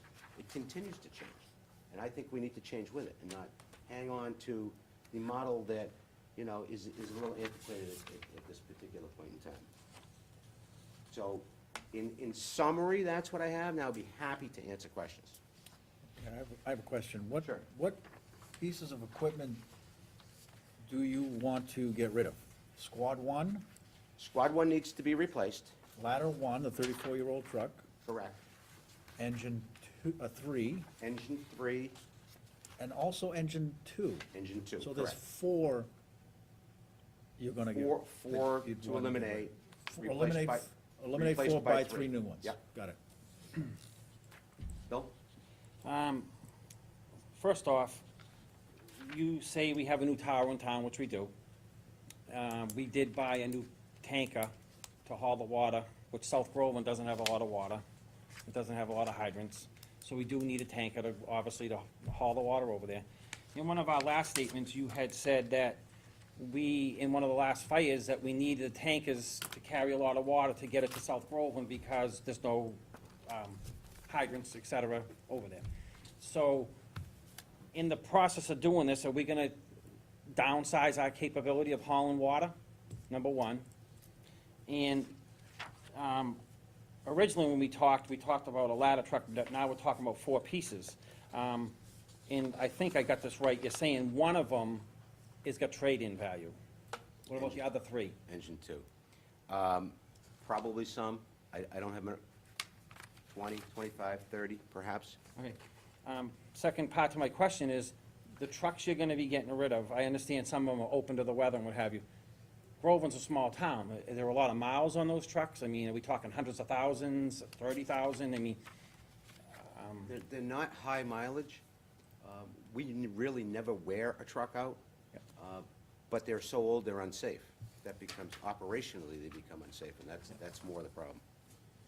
okay, and, I had one more thing here. Did I answer I get a lot of questions around the water supply question. Well, only because I don't see where South Groveland, and I don't know the fire department, and I'm new at this, I would think South Groveland needs to hold more water than Central. I mean, if you're hauling from the tower on Wood Street, and you're taking it over to a fire over in South Groveland, I would, Okay, so first, you get the water from a hydrant. Okay, you don't go to the water tower to get the water. You Well, get it from a hydrant. I understand So, that, but is when there a we lot had of the- hydrants in South Groveland? Sure there is. There's more homes outside of the water district in this side of town than there is in South Groveland. All right. Okay? South Groveland has basically Uptack Road, which has some homes that are outside of the water district. Plus, it's along right up the hill. We have stuff out Quaker's Corner, out Bear Hill Road. Which Seven needs to be Star Road, trucked, the water Center would Street. need to be trucked out there. So we have enough capacity in the remaining vehicles to do fire suppression without any problem. Okay? The majority of building fires are extinguished with one well-placed hand line and a few hundred gallons of water. These recent fires we had, okay, how many trucks you have in your fire station? Number one, you don't have enough people for them. There's 2 trucks in South Groveland, only one of them really went to the fire, okay? And didn't stop at the hydrant. If they'd stopped at the hydrant, we had plenty of water. So I had said before, there's a little operational thing there, maybe a little training issue. If we had the right equipment, then we train to it and we plan for everything. We have no problem doing fire suppression with a smaller fleet. We only need 2 engines. And that's 2 engines, plus you still have a tanker. That tanker's got 2,000 gallons of water on it. And the new trucks come with bigger pumps and bigger tanks. Years ago, when we get on this, buy a truck every 10 years, the trucks had less water and they had smaller pumps. So the capacity for pumps you buy today is well in excess of what it was years ago. So we're not compromising anything, we're not giving up anything. So you're gonna have the right amount of water. With the new apparatus, they hold more water. And in one of our last conversations we had was, you and I had, was, I had said to you about the situation with the ladder truck, and I had questioned you in regards to Georgetown, the conversation you had with the Georgetown chief, you weren't gonna fight certain fires in Groveland, Bagnell School, the diner, et cetera, et cetera. And I asked you, what was the reasoning behind that, and you said, well, number one, I don't have enough guys in town during the day, so I gotta have them come over here. And I said, you know, you were here that night to try and get some funding, to try and get training. Are you confident if you get this new equipment, you're gonna have the right trained guys to run this equipment? Yes. And just to go back to that other thing that we said, I said, I just want to be clear, I never said I wouldn't fight a fire anywhere. What I said was, I don't have a ladder truck going to the Bagnell School during the day, because I can't staff it. So I cut a deal with Georgetown for them to come to the Bagnell School. Way too much risk and way too much exposure to not have a staffed truck company, ladder company, coming into that school during the day, when I only have potentially, and we average 3 or 4 people during the day. I got 3 or 4 guys on an engine. I don't have a second truck. Remember I told you, you go to an incident, you want 2 engines and a ladder? We're not running a ladder. That truck coming out of Georgetown is staffed during the day. So I'm getting them into Federal Way, which I think is important. I'm getting them into Chesterton, which I think is important.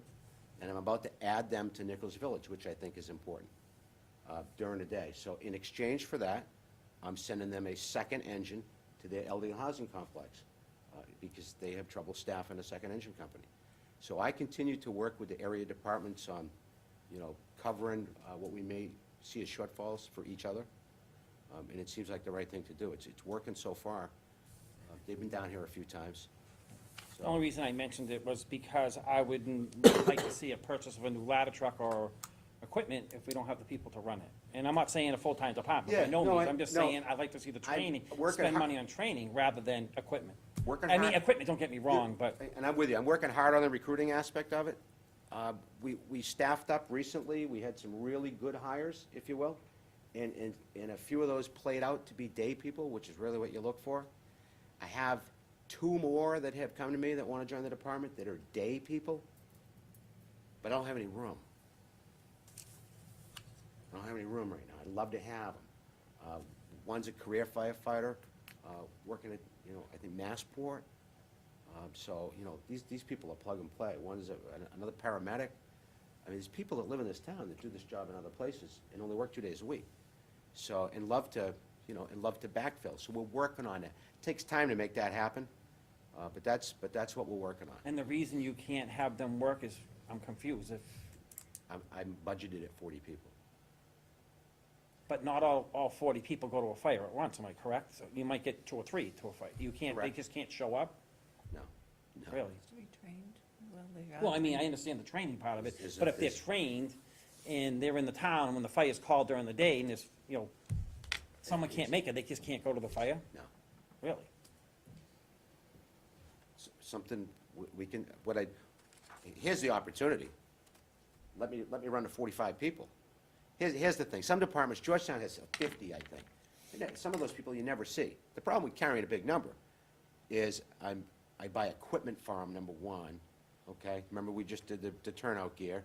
There's a couple of $1,000, a radio's another $1,000. It starts to get, there's a bit of an investment there. So the days of picking up the coat and the station and the helmet and all that's done. No, yeah, right. Can't do that. Can't do that. And I have a plan to get at that, but we certainly need the truck. Here's the thing, you're just talking about during the day. The rest of the time, at night, you know, and on the weekends, we get plenty of people around. You need the truck for that as well. Because we question, do you need a ladder truck? Do you really need a ladder truck? Why does every town have to buy a ladder truck? And it's because the longest ladder we carry, other than on a ladder truck, is 24 feet. 24 feet. Look at the last 100 homes built in this town. A 24-foot ladder, you can't wash the windows, right? Now add, you know, add winter conditions to that. You gotta get on the roof. You need a ladder truck. And we really did a lot of work in trying the right truck for this town, okay? The right size. We're going lighter, we're going single axle, not dual axle. We're trying to keep it light, we're trying to keep the cost down. We want the flexibility to be able to get up these long driveways and get into the house. We've spent months now working on these plans to come up with the right truck, and keep the cost down. Topsfield just bought one, over $1 million. Raleigh just bought one, they're buying one. You know, it's not a dream of mine. it's just, the harsh reality is we need the truck. Betty, did you have any questions or thoughts? Well, you know, seems like we have all this equipment, and we're hearing that it's not suitable at this time. And should we eliminate 4 and buy 3? Where does that take us? How far out does that take us, being equipped with the right truck, the right whatever? Do you follow me? How many years? Yeah, I'd like to know, because, how many years? What do we do? How long is this good for? Is it Yes, 20 that's right, years? 20 years. A truck, we get 20 years out of a truck, you would never get, you don't get 10 out of it in the city. But here, back to your earlier point, we don't wear them out. You could expect to get 20 years out of an engine. So to purchase 3 trucks, how much over $1 million? I think you're right around it. I actually have the numbers. Do you? Yeah, yeah, well, It's on the, yeah, you have it, right? yeah. If you bought I would like to hear also from the Capitol, but you bring up a good point in the Finance Committee, but if you bought the pumper for $4.25, and a ladder for $850, and the squad one for $85, that comes out to $1.36. Right. If I subtract from it $150 The trade-in trade-in, value, right. and maybe $50,000 be other, of salvage value from the others, plus some maintenance savings, we're down to 1.16. And then if I back out of it, some savings from eliminating the console, the refueling station, the thermal cameras and so forth, my third grade math is limited, we're somewhere around 900 something. Although I already took those savings in an earlier plan. Oh, you did? It's Okay. over $1 million, isn't it? Those It's If you were to Oh, finance just the limit. that So we're at over 1.1. 10 years, Yeah, right, if we were to, that's the question. Don't look at me, Bill. I'm not- no, I'm no, not I'm the just saying, finance guy. I'm just saying, if you were to I'm directing it to you because I'm Listen, talking. I probably learned enough in a seminar to be, I don't wanna say dangerous, but the room was full, and people were going back saying, this is really, something you need to get your head wrapped around. And the more I looked at it, and the more I looked at where we were, and then I looked at these 2 truck purchases out in 2020 and 2022. I mean, the first one, to just eliminate one, was easy, okay? That was easy. But now I look at it, and I go, gee, if you bring the thing back, operationally, I get what I need right away, okay? You get to reduce a whole lot of, angst around having an extra truck, and it's just a good thing. The way I look at it as a taxpayer, not as a selectman, if a truck costs, say it's $850, by the time it's all said and paid for, it's close to $1 million truck, am I correct? That's how I look at it. Depends on if we Okay. finance it somehow. Not counting any grants that can be applied. So I did apply for a grant. I mean, I'm optimistic, because I think I'm a heck of a writer. But it's a really competitive arena to get, Sure it is. a Absolutely. grant for a truck. If we had a Really? train station and a couple of more industrial zones, and maybe. Yeah, that would- see, you remember that. Yeah, I do remember that, right? That's right. Well, that thing was weighted. They had Yeah, it's weighted, stuff yeah. that, Sure. We're too sleepy. we don't run, the story was the town of Charlton got a ladder truck and a grant. They also have 2 service centers on the Mass Pike, which is 34 million cars a year that run through their town. They got CSX runs ethanol through their town every day. And they have a Masonic Lodge home that's 660,000 square feet with 1,800 people over 65 in it. That gets you some weight to when you write a grant, okay? People look at that and go, that place needs protection. Betty, you had 2-part question. One was the year, and then the other one was the total. Did you? Bob, all the points he's made make sense. I just think that you gotta show me how we can do this. And show these Maybe guys these how guys we can can help us do with that. this. Because, we just got hit with a big land purchase. How much can, and I know it's safety, but how much can the taxpayer endure? We're probably in violent agreement around, it makes sense on paper. So, and I've said to Denise, this is not my area of expertise. My job is to come here and say, Safe. I've got too much, I need less.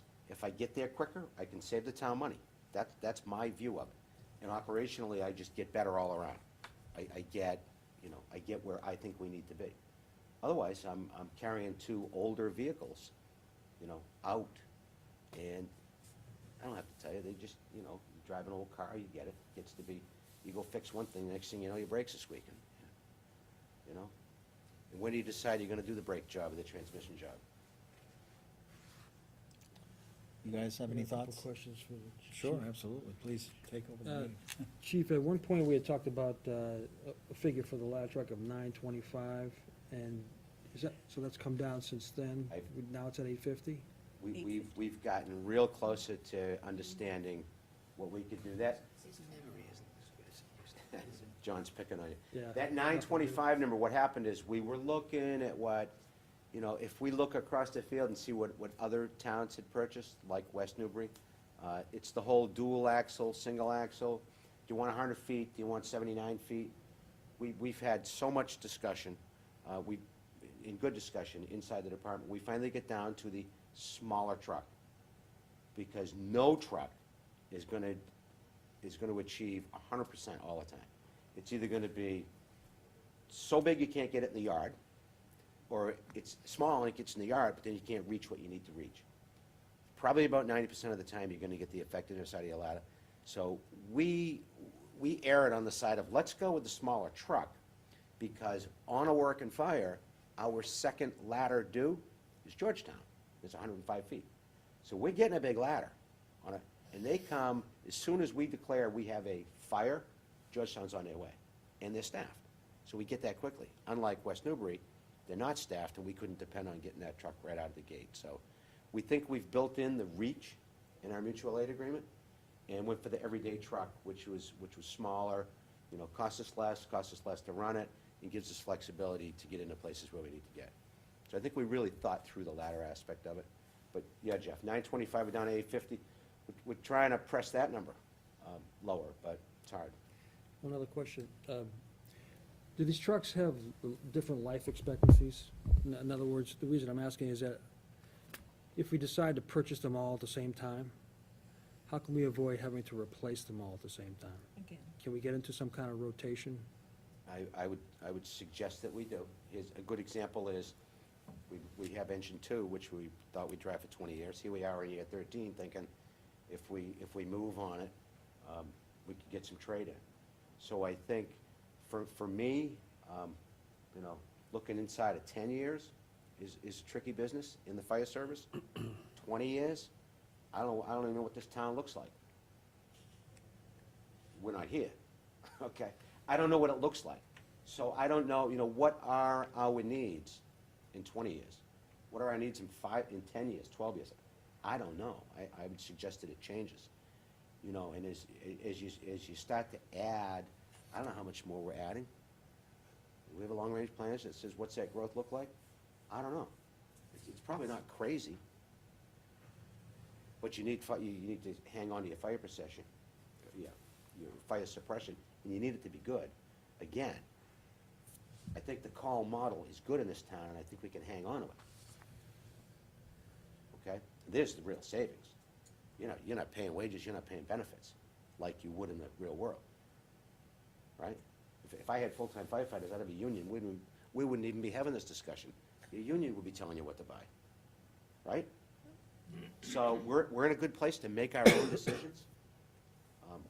I felt compelled to come in and say, for the way I look at it, okay, you have a chance to right-size the fire department and potentially save $250,000 over the next 5 years. That's my view. I don't mean to oversimplify, because I've been accused of that. Bill?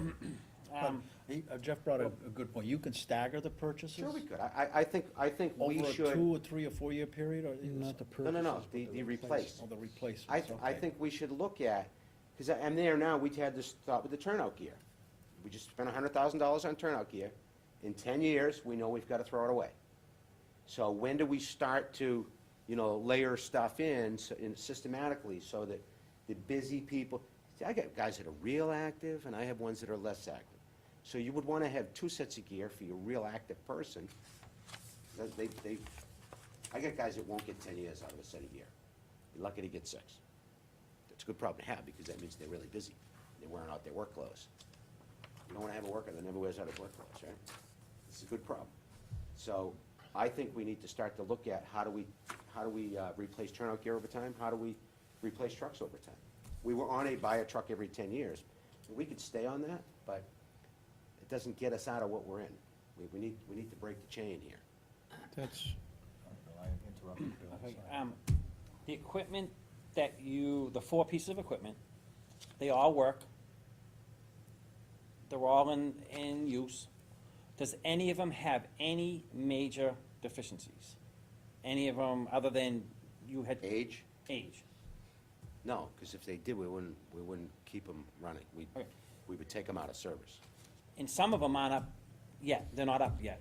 You said two. Engine 2 is not scheduled to be replaced until 2020. Okay, so The others 2020. are all really, So 2020, we got some time on that truck. We got some more time still to replace that truck, correct? right? So we got, what, maybe 5 years? 4 Correct. years, 5 years? Okay. So if we took that out of the picture and we brought it down a little bit, what other equipment is major, that you see major, that needs to be taken care of right away? The ladder truck is your major piece? I mean, what's your major piece? The latter. I just think, I think me, as a selectman, would be hard pressed to go to the town and look for 4 trucks right away. I'd rather do what Joe and Betty have been talking about. 3, whatever it is. I would like to stagger them. So if I was in the audience and I'd say, well, I don't know, Bill, your plan sounds expensive. The chief found a way to save us $250,000. You're gonna buy them anyhow. And I'd raise my hand, and I'm not being a smart guy when No, I say I know, this. I know. I'll raise my hand, and I'll say, I'll find you a truck for 400,000 used or something. You know what I mean? There's other ways, there is. You know what I'm saying? I was voted by the people, I'm here to try and do the right by the people, and I'm not trying to put your firemen in any harm's way, but believe me, I'm trying to find the best avenue, that's all I'm trying to do. You're suggesting a staggered approach. The replacement, I think the chief's argument is sound as far as, you know, operational, making the department more operational, using the right equipment, but my question was about, how do we avoid having to do this again? All at once. You know, Exactly. yeah, all at once, so, Oh, I you know, see. is there a way that we Makes can sense. either trade them in earlier, before the end of their life expectancy, so there's some kind of, so we can stagger it, so it's not such a financial impact, you know? Bill? I had a question for the capital improvement committee. I know this ladder truck's been out there for a long time, where they've talked about that. When was this part of the capital improvement plan, all these vehicles, or is this new planning? We've gone back and forth, we've gone all over the place with this over the years. We've had the rescue squad, the chief's vehicle at one point. We've always talked about the ladder truck being in there, in the capital improvement committee plan. Have these other trucks been there, and how far out were they forecasted? Were the ladder truck was coming up soon? The ladder truck was coming up in a couple of years. It wasn't always on the replacement plan, like long range. When we met with the fire chief at the time, we always would ask, and this happened for, you know, several years, we would ask for priorities, so we knew what needed to be replaced, you know, the soonest. And the ladder truck did not come up until about 2 years ago. And the priorities always seem to change. So there was never a discussion of the ladder truck for years, until a couple of years ago. And then we changed, we got the new fire chief, and so that we put it on the plan for this year, or last year, and we postponed it to this year. So it was not in the long-range plan. It was never brought up by the department that it was gonna need to be replaced. Since that time, we took a little different approach, and we just looked at every request that they ever made and put it on a 10-year plan, so that we have a broader view of what's gonna be needed, regardless of whether it was a topic of discussion for the day, you know. So, I don't know, does that answer your question? It wasn't. So what were the dates of the ladder truck, the engines, Go back and look. or pumpers? When were they supposed to be replaced? I mean, the thing is like, I understand what you're saying for the staggering part of it. If that was the forecast, I know there was an issue with the ladder truck, and correct me if I'm wrong, I'm going off of, on my I got it on my brain, but I don't know if I'm right about it, is the ladder truck, there was a gear that was bad in it, and they ended up replacing that. Wasn't that the big thing, was it, it was so It was a old? hydraulic issue. A hydraulic issue, and they replaced that. And what year is our ladder truck? What year was it born? 1981. 1981, okay. And our pumpers, our engines, what year are those vehicles? So, the most recent one we purchased was 2009 or 2011. Engine one is what? 2009. 2009. Okay, so engine one's 2009, tanker was 2011, that was on the grant. And then the other ones are, I think, 91 and 2001, give or take a year. Okay. And the reason these engines don't meet the standards is, number one, it has an open area for the firefighters in the back, it's not covered, it's not a covered cab. And the ladder truck, it's operational right now, but it's not safe because open cab.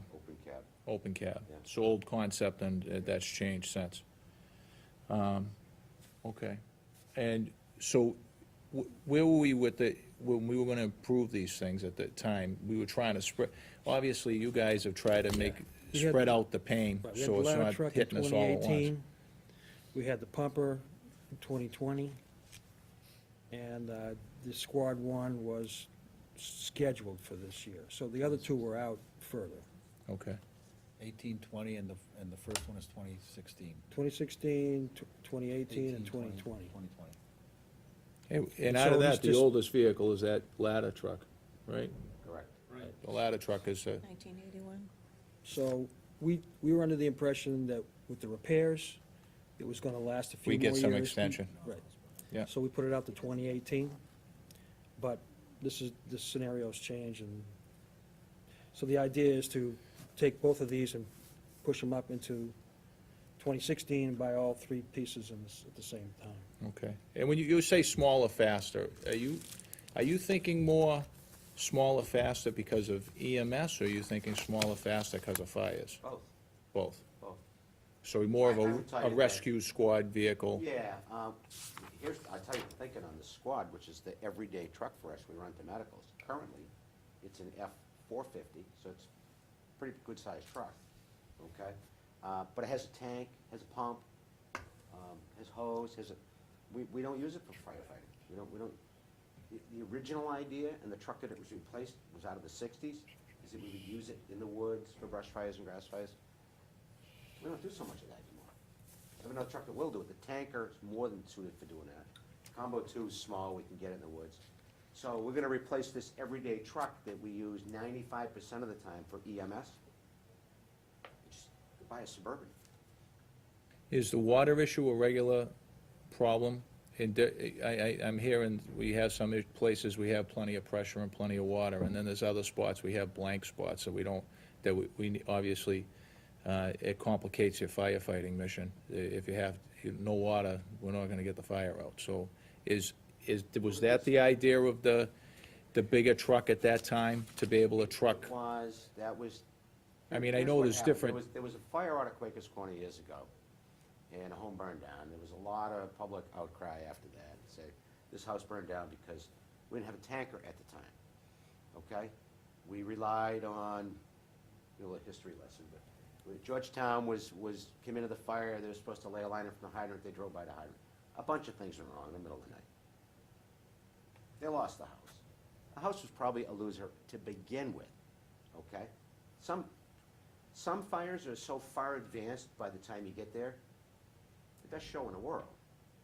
Maybe you lose. You're just trying to contain it at that point. Yeah, I mean, so we bought a tanker. We bought an old oil truck style tanker. It was never designed to be a fire truck. It was never really good. It was a tank full of water. It was undersized on the pump. We took an old pump out of an old truck and we made it work. Well, we finally figured out over the years it wasn't real good for us. So when the time was right, they went and bought engine 2. State of the art at the time, 13 years ago, 3,000 gallon tank, big truck, big water. So now we can bring all the water we want to the fire. Now, 13 years later, the water system's better. Forget about just adding the hydrant, they've replaced water mains all over town. The pressure's up. Water supply is good in this community. Does that include Uptack Road? No, it doesn't, but you know what, but we're sized for that. I know that, like, in my neighborhood, there's a storage tank, and I'll tell you, I'm not a firefighter, and I don't know everything about firefighting, so you're educating me on some parts of it, but I know I have a storage tank in my neighborhood that you can draw from, You have a cistern. a cistern. I'm Groundwater. not using the right term, but it's, I know we have that, and some of that's been a requirement because of places that don't have enough water Sure. to put out the fire.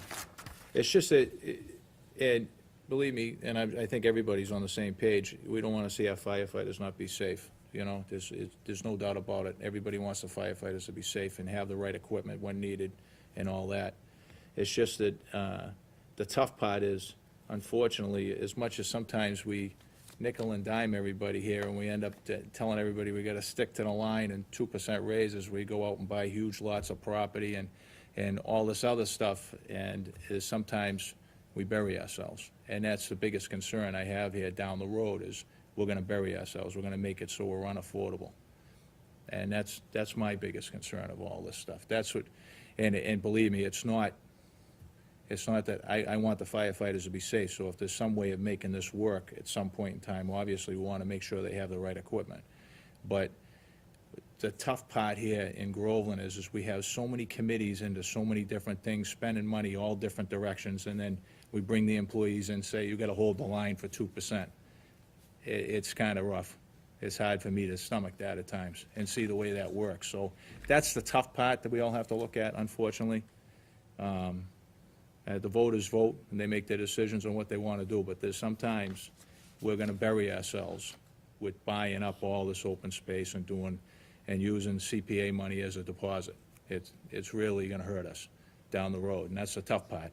This type of stuff, capital improvement stuff, planning for the future, and trying to make it so it spreads out is a good idea. There's no doubt about it, and I understand what Jeff's saying here, that, you know, if we do it all at once, then 10 years from now, we're looking for 4 more vehicles all at one time. So, enough of me on my soapbox. So, any other questions? Bill? I've just got a question regarding utilization. Right now, you don't have a staff, or much of a staff during the day. So, we're going to buy new pieces of capital equipment that essentially will sit idle a third to the half of the time each week, because we don't have the manpower to operate the equipment. Have I got that right? Let's say yes, but I'm not sure. Well, let me give it to you another way. The ladder truck that we're talking about, the majority of building fires are at dinner time. I'm staffed at dinner time. So if we wanna figure out when the fires happen and when the truck might go, it's at dinner time. It's when people are home and they're cooking. Most fires start in the kitchen. They just do. So, I don't wanna paint a picture of, it's a ghost town during the day, and you've got these beautiful stations with these shiny red trucks in them, because we continue to buy red, but that aren't gonna get used. Okay, it's the only thing you have in those buildings, because you don't have any firefighters in those buildings. Always bring you back to that, because, go look at this budget, and then go look at other towns. Okay? The next couple of towns are double what you're already spending, and they only got a couple of guys during the day. And that's the entry level. I'm telling you, you wanna treat this call department right, you want that this community, there's no reason this community shouldn't have the best equipment. The men should be well-trained, and we got the right people. Right people, right equipment, the right everything. There's no reason we can't have that. Without having full-time people, without running an ambulance, without shutting down a station. You don't have to do any of that. Those are all dramatic steps in my mind. I think there's a little, some delicate work that can be done here. So what I come to you tonight with is, you're gonna buy them anyhow. You wanna wait 5 years and spend an extra $250,000? That's a decision we gotta make, then that's what you do. If you wanna, I'm not the, financial mastermind here, okay? This collective wisdom in the room, to Bill's point, if there's a way to do this and make this work, then we should look for it. I don't have that answer, I don't know what that is, okay? I don't know how to finance this. Can I make a comment here? Sure, John. If this is in your support, believe it or not. No, I do believe it. Can you state your name and address, please? John Osborne, 3 Pleasant Street. Thank you, Mr. Capital Osborne. Improvement Committee. I'm on the Capital Improvement Committee, and one of the concerns I had was the number of fires that they deal with in a year. And they said about 4. And correct me if I'm wrong here, Chief. And that how often do you use the ladder truck? And they said on every fire. So I looked at that and I said, okay, over 10 years, if we were to buy this ladder truck, looking at 4 times 10, there's 40 incidents. 40 incidents, and this is $850,000. So it comes out to be about $21,000 per incident. Now, if you extend it for 20 years, it drops down to about $10,000 per incident. However, you've got to look at all the other paraphernalia they've got. So maybe double that. How much is it costing us per fire? With all the paraphernalia and other trucks and whatever. Somewhere around double to maybe 2.5 times that price. So over 20 years, you're looking at something like $25,000 to $30,000 per incident. What do you think it's worth to stop fires occurring on an individual basis, on a cost basis? And I think it comes out to be somewhere between $20,000 and $30,000 an incident. And when you think that a house today costs minimum 150 and maximum probably 700 in this community, that's not altogether an unreasonable price to pay. So I just wanted to throw that out as a perspective, that's all.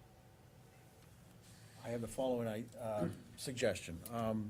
If we look at the current plan that we have today, even though it was built a few years ago, and let's say we recertify it or reaffirm it now, we have a 5-year plan. We buy a piece of equipment in 2016 with some replacements in there, 2018 the next one, and then 2020 the next one after that.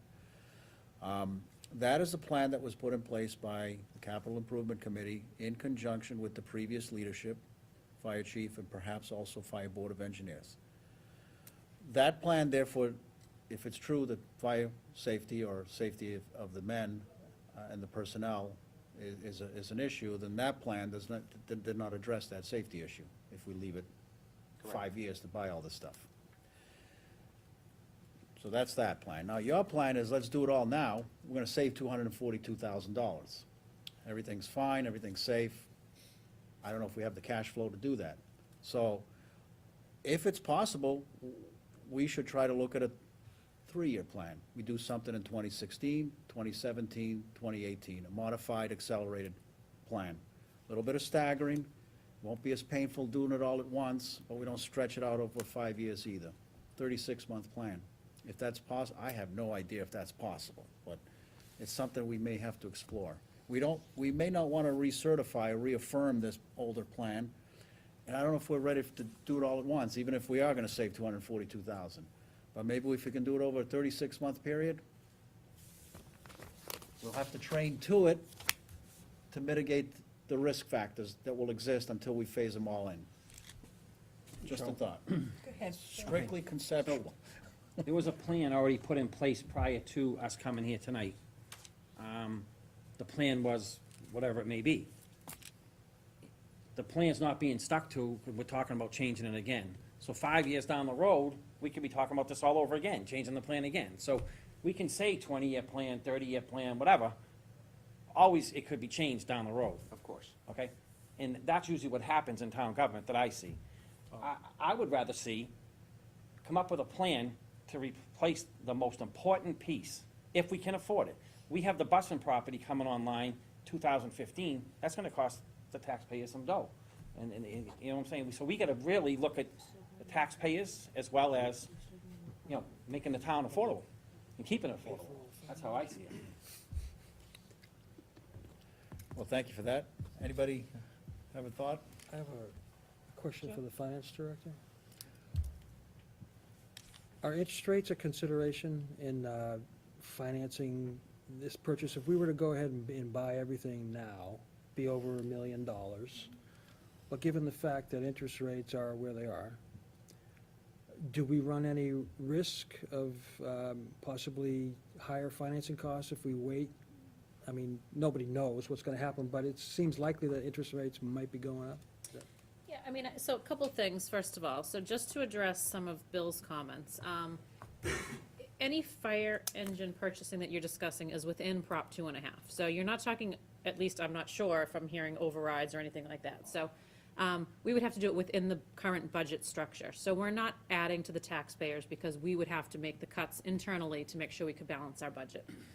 So that's the first thing. So the taxpayer wouldn't necessarily see additional cost because we're absorbing it by looking at the capital plan, maybe eliminating some items if this is a priority, cutting budgets, tightening our belts to figure out how we can afford this.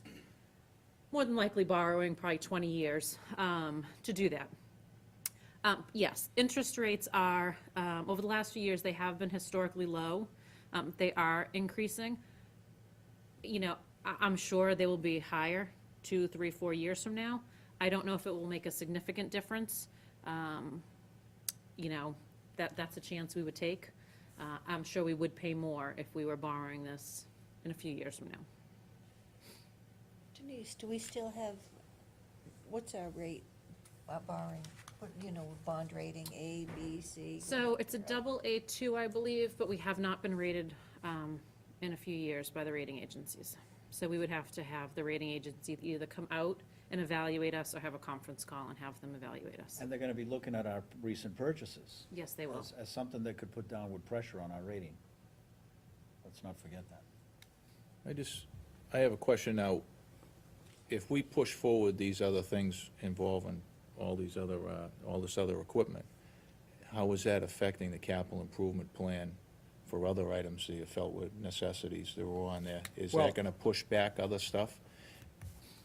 Well, I did bring a draft of the current fiscal year 2016 plan, so you could just kind of look at, in addition to the fire department, that's not the only thing that has been requested. We were basically laying out what we thought was needed at this time.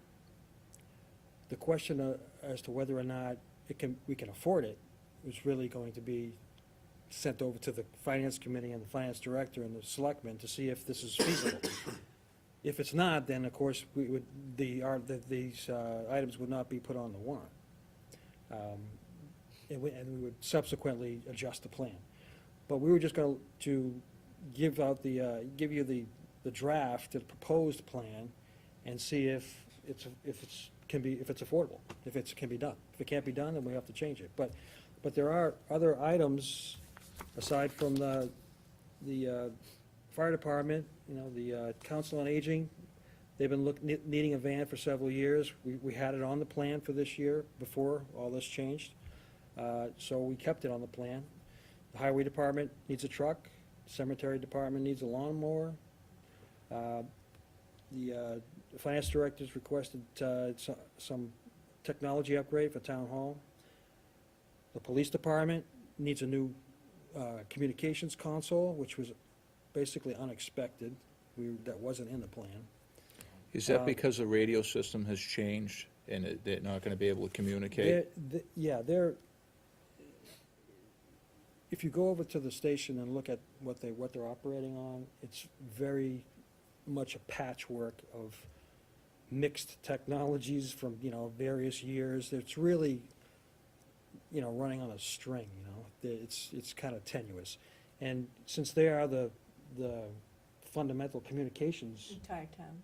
for the entire town, fire, police, everywhere, it's kind of risky to have them operating on that kind of equipment. So, they're looking at $170,000 for that, Plus the usual acquisition of a line cruiser, which we rotate them. We have a 5-year rotation on the cruisers so that we're not buying multiple cruisers at once. So when you add all that in with the fire department, it's looking at probably $1.7 million, somewhere around there. Yeah. So I don't wanna oversimplify it, but if I wanted to just look at, you've got a busy 2016, there's no question about it. Yep. So I had to correct those two The figures. figures that the chief gave me there, so it was $1.7 million. $1,742,000 for 2016, if we add all of that So, up. So if I, and I don't wanna oversimplify it, chief, but, I have to redo this anyway. Let me- but let me gives you just- an idea. let me just put this out and see, again, it's just a concept, but if we, if in 2016, we did the lowest cost phase-in of the chief's plan and brought in Squad 1 in 2016, Squad 1, 85,000, okay? In 2017, bring in the new pumper for 425, which also gives us the advantage of getting rid of engines 2 and 3, Right, we're also got the air packs in that Yeah. same year. okay? And then 2018, we're looking at, now that's when we're gonna be $1 million with the other two items. The highway department request, 175,000, and the replacement line cruiser in 2018, that's 203,000. And then if we buy the ladder, it might not be 850, I get that. That'll bring us over $1 million in 2018. So again, it's just a thought, can we do something where we're phasing it over, an accelerated, modified accelerated plan? Do something 2016, 2017, and 2018. I can't imagine doing all of it in 2016 with what you already have plugged in. It's a great question. You don't have to be a finance person, you can just see it's busy, and the numbers add up to great numbers. Well, I mean, just listening to what I'm hearing tonight, and this is the first I'm hearing we've heard about the ladder truck for quite a while. It seems like the two priorities out of the two is the old ladder truck and the communications system at the police station. We don't have communications, we're out of business. So, Huge safety issue. it sounds like there's two major issues that really are top of the agenda for safety, at least, Yeah. And I don't know what other way to look at it. I mean, if you're gonna triage your list, those are the two that are most danger points, I think. And I think we've kind of put Band-Aids on the ladder truck, which we were hoping to get as much as we could out of it, but That's why we had that repaired. You were gonna have to do with that in Originally 2018. 2018. But Chief, you're thinking that the ladder truck is the biggest safety issue, right? Yeah. Yes. So we could push out the pumpers if we had to. Yeah, you can, I just, But how much is the ladder truck? $850. Can we still sell that, the Right. one pump you're over, the 150, and put that toward the ladder truck? That you talked about, you're too heavy? that becomes the dilemma. So then I'm driving a, I don't know how old engine 3 is, potentially a 25-year-old truck around every day. It's open cab, it's unsafe. That becomes the dilemma.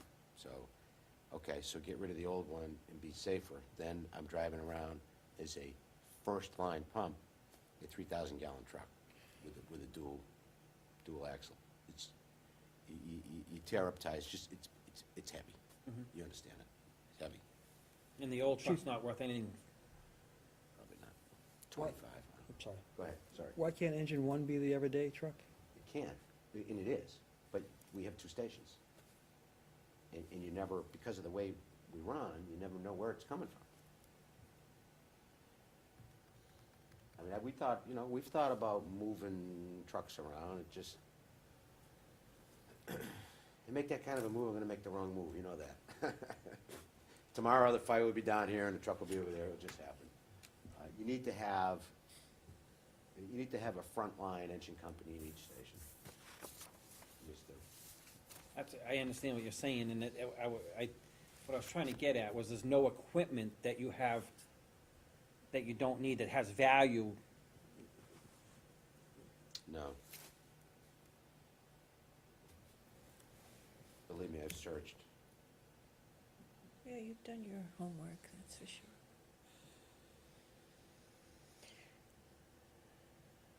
Well, we have a lot to think about. Jeff is working something out, hold on a minute, folks. No, I'm just coughing on what we did here. I thought you were Come gonna, up with the answer, I right? said, that's it, he got the answer, hold on, and folks, let's take a break, come back in 5 minutes. Wishful thinking. Take a quick question.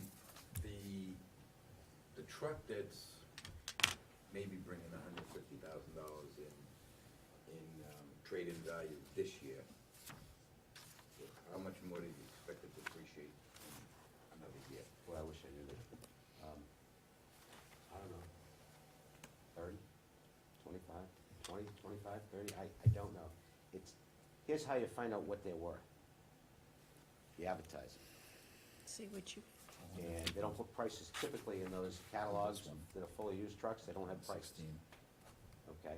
They say call for price, Get rid of these two guys. and you're in a negotiation. That one, I don't know. I do know, That your plus Merrimack's that. buying a tanker, over 700,000. But this is safety very wise. simplified. Do you have any hydrants in Merrimack? He said, actually, we don't have many. No, I know. A lot of Merrimack is So we can, outside their if we water bumped district. out the ladder truck, you know, 700 and change for a Mhm. tanker. would that So make- if you were to You don't buy like my another wine? engine or a pumper Because this we don't have year, a lot. No, without getting rid of one, you're even though really you're looking at a more expensive overstocked truck, with Yeah. engines. Mm, Now that's we've the got plan. too much They're equipment. gonna have to train to that, and, you know, make So sure. really, that it those doesn't make a lot of sense mutual to aid buy that piece agreements of are- equipment this year, if you can't get rid Solid. of. And then the 85 last. Ideal, I mean, the ideal is to This is attractive to me. unload two and to replace get them rid of with this one. stuff. Right. That's the ideal. Do that first, that's Anything second, else, that any other 36 version of months. that just doesn't help you. A little simplified, And but that's- characterize it as, because it I makes realize more it's a sense. safety One's issue, either too big or one's just too old. And then if you get rid of the big one, then you Safety get the issue. old one. You get rid of the old one, you get one that's too big. You Just go have for to riding that engine two around town, 16, you'd be like, 18, whoa, 20. that's a big truck. And it's a If you had to 5-year make a plan if we Sophie's count it choice kind today, of and, decision, you know, so. which piece of equipment I think This they is can train actually to this. 6 They can years. train to this, Yeah, to replace Good this fall. year? and the mutual aid is Out gonna of be everything that solid. we've talked I mean, about, you got the Havel ladder. too. God forbid something does Big, happen. You can live with all the other pumps and engine trucks for a year, we're maybe definitely two. doing the squad one But the now. ladder you're saying is the most No, significant. no, do that. I can Oh, live with cool. everything. Yeah. If you say I can't Yeah. ever buy a truck That's the for 10 one. more years, I live with it. But Yeah. I think Ask the you chief know, about it. He- Well, we he wanna be described it to realistic us as about a- that. I understand. So Certified can I live with it? Can I make Yeah. any scenario work? So the Yes. the frame is rusting out. Yes, I can. And Okay. it has two But I fuel keep tanks, coming one of back which was to, leaking, so we um, disconnected. the savings. What we have. So Well, there's the savings. I mean, what that means is in the about big picture, firefighter you know, can savings. it still be used for a couple more years? I that's don't know. number one. That's really- It really is. But then you start to look at the Maybe we cost should of all ask of them this. I will. to kinda You're running a fire give department us for some answers. 280 grand a year. How bad is squad one? But I don't know how far you have to go to find the next low community for that. But you, Believe me, it's west of Worcester. It's if you're not gonna, here. I have a question. when if you're you're gonna save $200,000 to buy these 4 trucks, or 3 trucks, what we're talking about, and to burden our taxpayers, doesn't make sense to save 200 to put a burden on them. I'm hearing we wouldn't burden the taxpayers. Well, I'm just saying, that's, you know, how I was looking at it. I think, you know, if these guys were unhappy enough and they all went away, you'd really burden them. You'd be hiring a full-time fire department. Then you'd find out what financial burden is. You'd have a union, you'd have all kinds of stuff. We're not there. And that's not a scare tactic, it's just a harsh reality. You need to go to every other town and find out what they've got. They've all got a couple of full-time people during the day. We're living the dream. Well, now We're that living the dream currently with the fire department model. We really, truly are. You got good people. Would it be cheaper to employ 2 people during the day and forget the ladder truck? What are you gonna do for a fire department? I'm just saying. That's not a fire department. 2 people is not a fire I'm department. saying to put, I didn't say, I said to put a couple people on during the day, but it'd be cheaper to have a couple people on during the day, you still have your call department. You know what I'm saying, that's all I'm saying. Doesn't work. Doesn't work. I have a question for you. The current Squad 1, with some luck and possibly some maintenance, can we get 2 more years out of it? Get it replaced in 2018? Sure. Okay. So if that's possible, and this is very simplistic, and it's just a concept, we do the 425 purchase, the pumper, and replace engine 2 and 3 in 2016. We go for the ladder in 2017, it won't be 850, it might be 900, and then we do the squad 1 in 2018. More than that.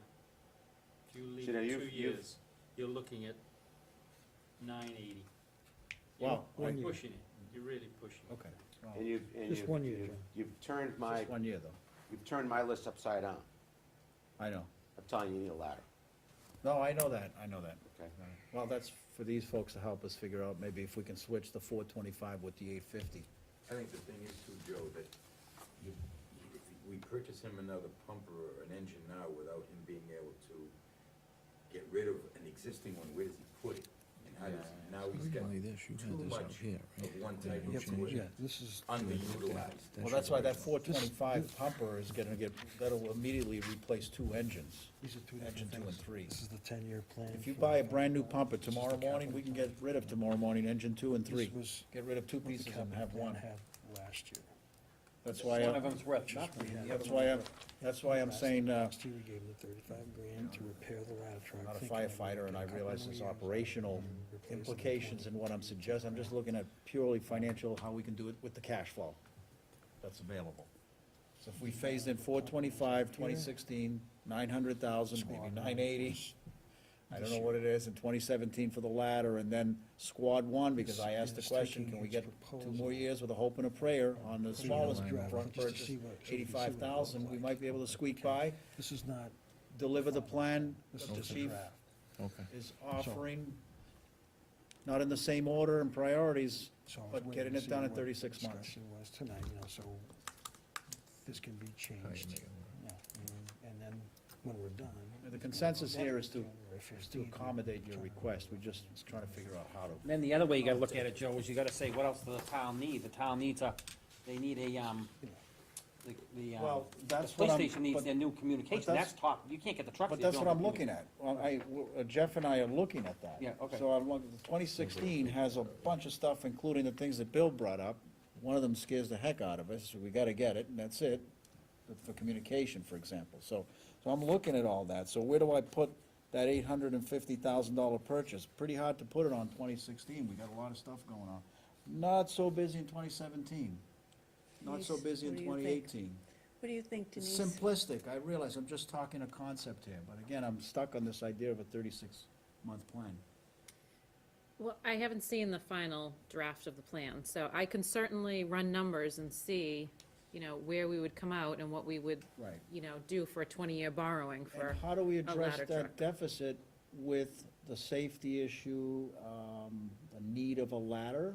Well, we continue to train to it, and we just make sure that those mutual aid agreements are mutual prayer agreements also, that, they're solid and we can rely on them.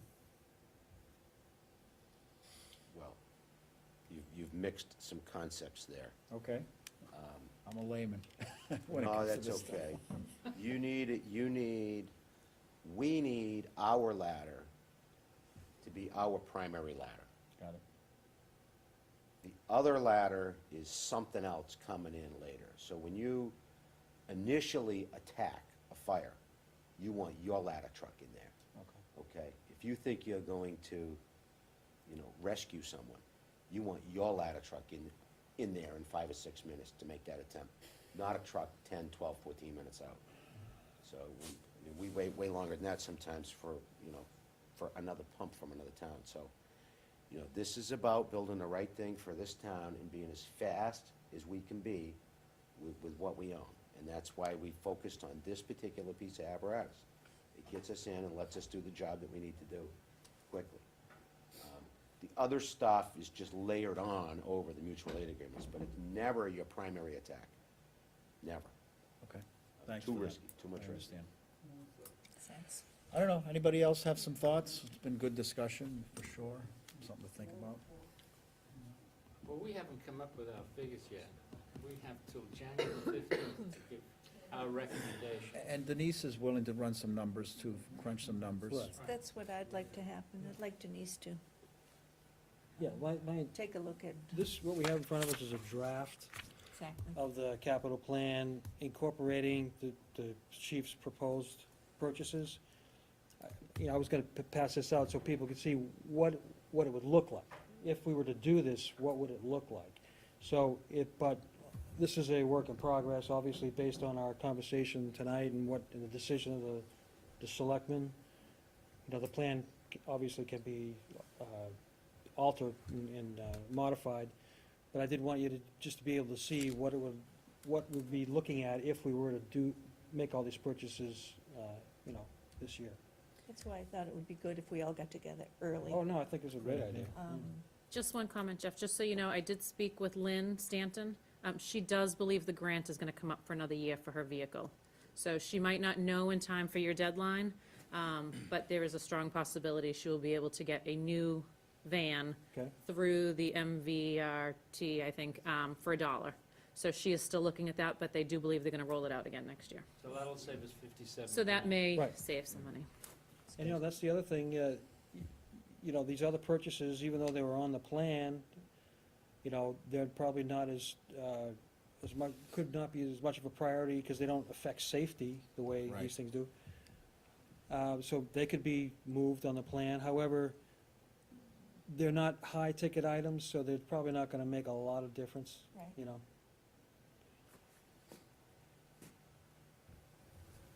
But it's some way, to ease the burden a little bit. I think you've convinced us of the need for that ladder. Well, I think We just need to, less of my convincing you, I think we all recognize. exactly, yeah. It's not that we ever thought that we were looking And I for just, something.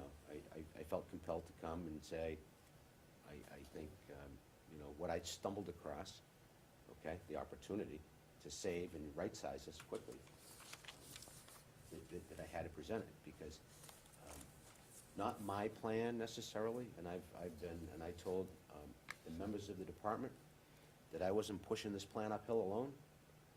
So this isn't like, this is what I'm all about, and it's what I had talked to Jeff and his group about, that if we all agree this is the right thing to do, then we support this. And that's how we go to town floor. Not what the chief wants, but what the financial community or the people that, are responsible for running this town. Can't be any dissent on these five No, entities. And I don't, I don't have 100% of my members that think this is the right thing to do, but more of that's because it's my idea than anything else. So we're coming around pretty good on it. I've had great support in working through this and getting people to get out and get numbers, because remember, there's nobody over there during the day to sit and do this kind of work. We go off and, fit it in our daily lives to get this information. They've worked really, really hard to pull this together. And while you don't see all of it tonight, I got pounds and pounds and pounds of detail. And we're still trying to get this thing down. I think those of us on the capital improvement committee can attest to the amount of paperwork and work you folks have done. It really is commendable. Thank you, appreciate it. Very good. Well, we have a lot to ponder, Thank you. and, And we'll have it pondered upon by the beginning of the year, it sounds like. Wow, we're out ahead. Hopefully you've all finished your Christmas shopping. so you We're don't have just to worry gonna about cancel that. Christmas this year, Yeah, that's all. no. I finished Keep mine, working. actually, my wife finished it, so. somebody hasn't even started.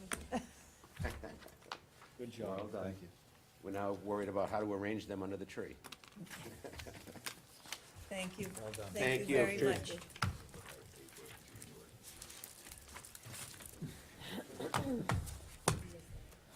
Thank you guys for coming. Yeah, Okay, that was very helpful. Good job. Appreciate it. Good job, thank you. Nice working with you. A lot of hard work, responsibility. We appreciate what you all do, absolutely. Thank you. All right.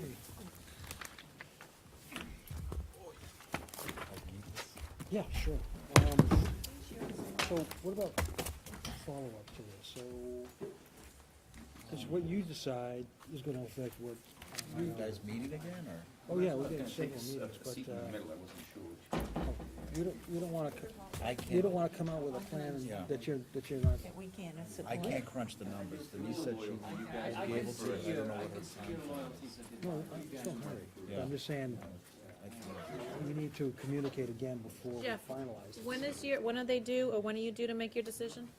We have to finalize the plan by January 15th, get it to the selectmen and the finance committee. So I'll put you on the January 12th agenda, that's our first meeting in January. January 12th agenda. Does that work? Yeah. Okay.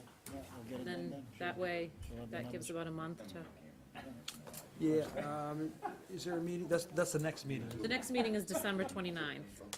Okay. Any chance we could do that instead? Because then that'll just give us, if we meet with you on the 12th, we won't have time to meet and vote before the 15th. Yeah, that's the short. What day is the 12th, Janice? It's a Monday.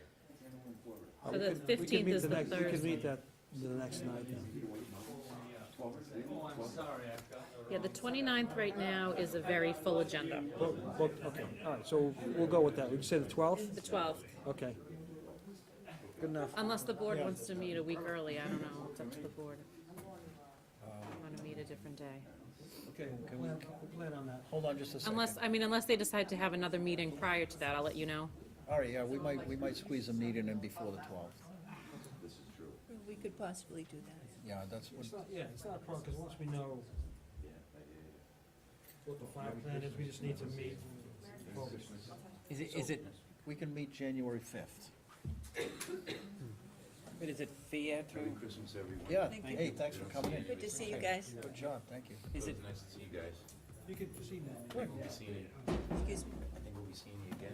Yeah, I think January so, 5th, yeah. maybe. I think we'll be, It's supposed to be the 12th, we might do the got a 5th. lot to think about. With the, So we get to give you a couple of weeks to finalize this little baby. I was thinking about something else, I was thinking about Oh, you're talking about the, baseball program, the thing that's nearest and dearest to my Oh, heart. that's Those gonna kids in happen. baseball. That's right. It's a fun time. 2015 item, we'll get it done. Yeah. We're not gonna forget. I know you won't forget. We're gonna collaborate like this. I'll This be a is a- thorn in your side. You Oh, try I to know forget that, me. I'm moving already, and I'm That's not Betty. telling you where. He's a good guy. Thank you. Merry Bill, I don't Christmas. think we've ever met. Bill O'Neill. Nice to meet you. Nice to meet you. Merry Christmas All to right. all you guys. Take care.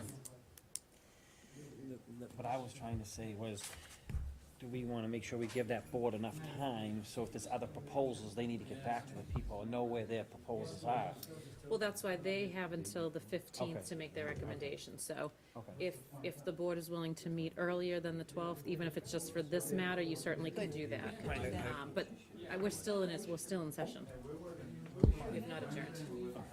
I would be in favor, if it's okay with all of us, if we could meet on the 5th of January. So if we can deliver those figures to the Capital Improvement Committee, that'll give them 10 days to get ready. They make recommendations to us. They do. They do. But they're gonna rely on Denise to crunch some numbers. Well, that's the real good. deal. I'm glad That's the they real would. deal. That's work your with- idea. Work with her, absolutely. What Denise is said January yes. 5th? What day? It's a Monday. It's a Monday? Okay. So I will Did we say, plan something else for January 5th? Because I remember we talked about that last Friday. no. Okay. So your first meeting would be the 12th, unless you wanted to, or you could even meet another night that previous week if, I think the 8th we have Pentucket Regional, so that Thursday we have a meeting, but, You have Pentucket Regional? We don't. You do. with Joe and I Okay, have Pentucket Regional on the 8th. All right. One of the ways that I would like to look at it, if we could, is I would like to take and look at it and something to go home and think about. The most important we need, not only the fire department, but everything. Everything. Yeah, You- that's what- Well, What's the that's- most important? When they And- come to us, they usually make recommendations and they've Right. crunched the numbers and they've prioritized Right. what's important. What our needs. Yeah, and the other thing too is. Why don't we is- have an early meeting on January 5th, just for this purpose? And I mean, 4:30, 5 o'clock. And, spend an hour and say, okay, Denise, crunch the numbers. We say, okay, looks good to us, and send them off to Capital Improvement Committee. Have nothing else on that agenda, on I have that a meeting. question for you, and so, I understand it doesn't cost the taxpayer, it doesn't go on to their tax bill per se, but their tax money goes into the, Correct, their tax money pays for it, but it's within our, what we can spend each year. right. So what- we're not increasing their taxes to cover these costs. Exactly. We're tightening our belts to find money to cover those costs. Exactly, so we may end up trying to have to take money from another department, or so Correct. if, Exactly. Correct. and that's what I'm trying to get. Yes. That's all. I'm trying to say, we don't wanna, I don't wanna strap another Correct. department, or, if we can't comfortably do it, Unless That's you all. decided something that you want the taxpayers to weigh in on and go out for debt exclusion. right, And then it wouldn't be within our Prop 2.5. Yeah, we haven't, the rationale has not elevated to that level, my opinion, so. So if we meet, let's say 4:30 maybe, or 5 on January 5th, for about an hour and a half, just to finalize this plan, and then have a regular meeting January 12th, these folks will have our work that week, your work that week, say, okay, here's how we crunch the numbers. Well, I guess I'm confused then. If we're meeting on the 5th, is it just for, because I can certainly email you the numbers if that's what you want to meet on. That's I thought we fine. were meeting with them earlier to give them time to Yeah. then make a Well, that's decision. right, we need to meet. So with if you're them. planning to meet with them, I don't know if they can meet at 4:30 or 5 That's right, no, o'clock. I'm sorry, I forgot that. But I can certainly email, again, I haven't even seen the plan, so I would need to see what they're actually, what Yeah. else is on there. You didn't get a document? I did not. We need to meet with at least a couple of them, a couple of the members from that board, so we can deliver the information to them. Correct. Or if it's the 12th and then they're meeting later on that week or that same night, if you meet earlier on the 12th, then they could go to their meeting from here. They usually meet 7:30. and the final decision is ultimately from the selectmen, am I correct? Well, town meeting would be the final Well, yeah, decision, but I mean, yes. Yeah, okay, Well, Selectmen, Finance Committee, right. it's the two groups that would actually stand up at town meeting and Say, support. right, okay. Because I mean, what I would like to see is I would like to see, like, the highway department, when was the last time they got a truck? You know what I mean? But, you know, Well, some of them, highway, the police, they do get vehicles every year, It's or, like it's or highways rotating in. every few years. Right. We did just buy a highway truck. yeah, But I don't know how old their fleet is. I don't Right. know, the necessity on those. But if you Right. start pushing those back, then you're buying two in a year. right, exactly.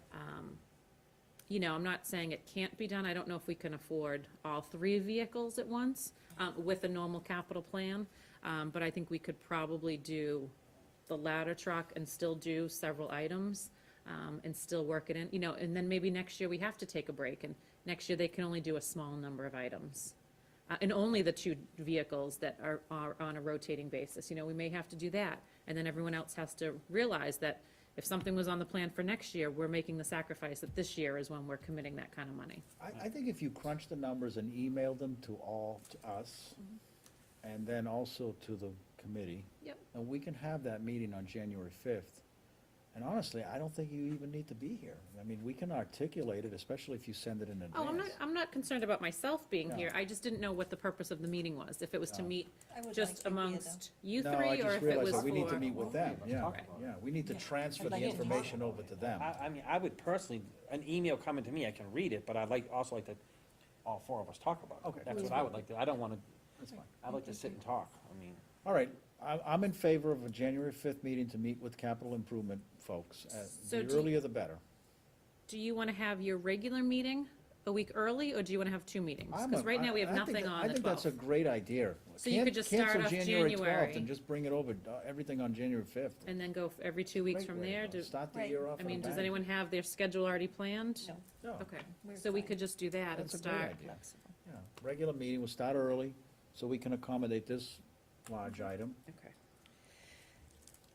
I think we should That'll adjourn take now. care of what you were concerned about. This way, we're all back together again. Regular meeting canceled 12th. Okay. Right. I'm just, like I said, I'd hate to see, I know it's down the road, but I'd hate to see having to cut budgets and the guy made a good point. I mean, you're giving 2% raise to town employees, and you have the best fire engines, you have the best police cars, we have all kinds of open space. And again, like I said the other night, you can't even give the kids a park, can't give the town employees a good raise. I mean, we really should take a good hard look at it, that's how I look at it. That's good. And I we're mean, gonna you do got that. people in here that work hard, and they come every day. Can we, I agree. back 5.5 months ago, the chief came to us, and he said to us, 5.5 months ago, that truck is good for 3 years, it was certified for this year, and every year it has to be certified anyway. That's why I'm, So that, I'm and he suggesting put what I'm suggesting. $15,000 into that truck, and it's good. He just put 6 brand-new tires, or whatever it was. So, I mean, if we can't afford it, and we're gonna start slashing budgets, I'd rather push it off a little bit. That's just me, but I mean, we'll see how it comes out. We have school budgets, we have a lot of things to consider, I think a 3-year plan will work. so. I'm sure of it. Are you ready to adjourn, both of you, or are you? Yes, without discussion. Without discussion, gotcha. Okay, motion to adjourn, So moved. all in Seconded. favor, Aye. thank you very much. Thank you. Thank you, Denise. You're welcome. All right, Okay. great job. Nicely done. That I was don't know a if good- I'm gonna be motivated to do the minutes tonight, it's late. I thought you didn't sleep. Well, to be honest, we only finished 12 minutes after we were scheduled. Yeah, to. that's it. Not too bad.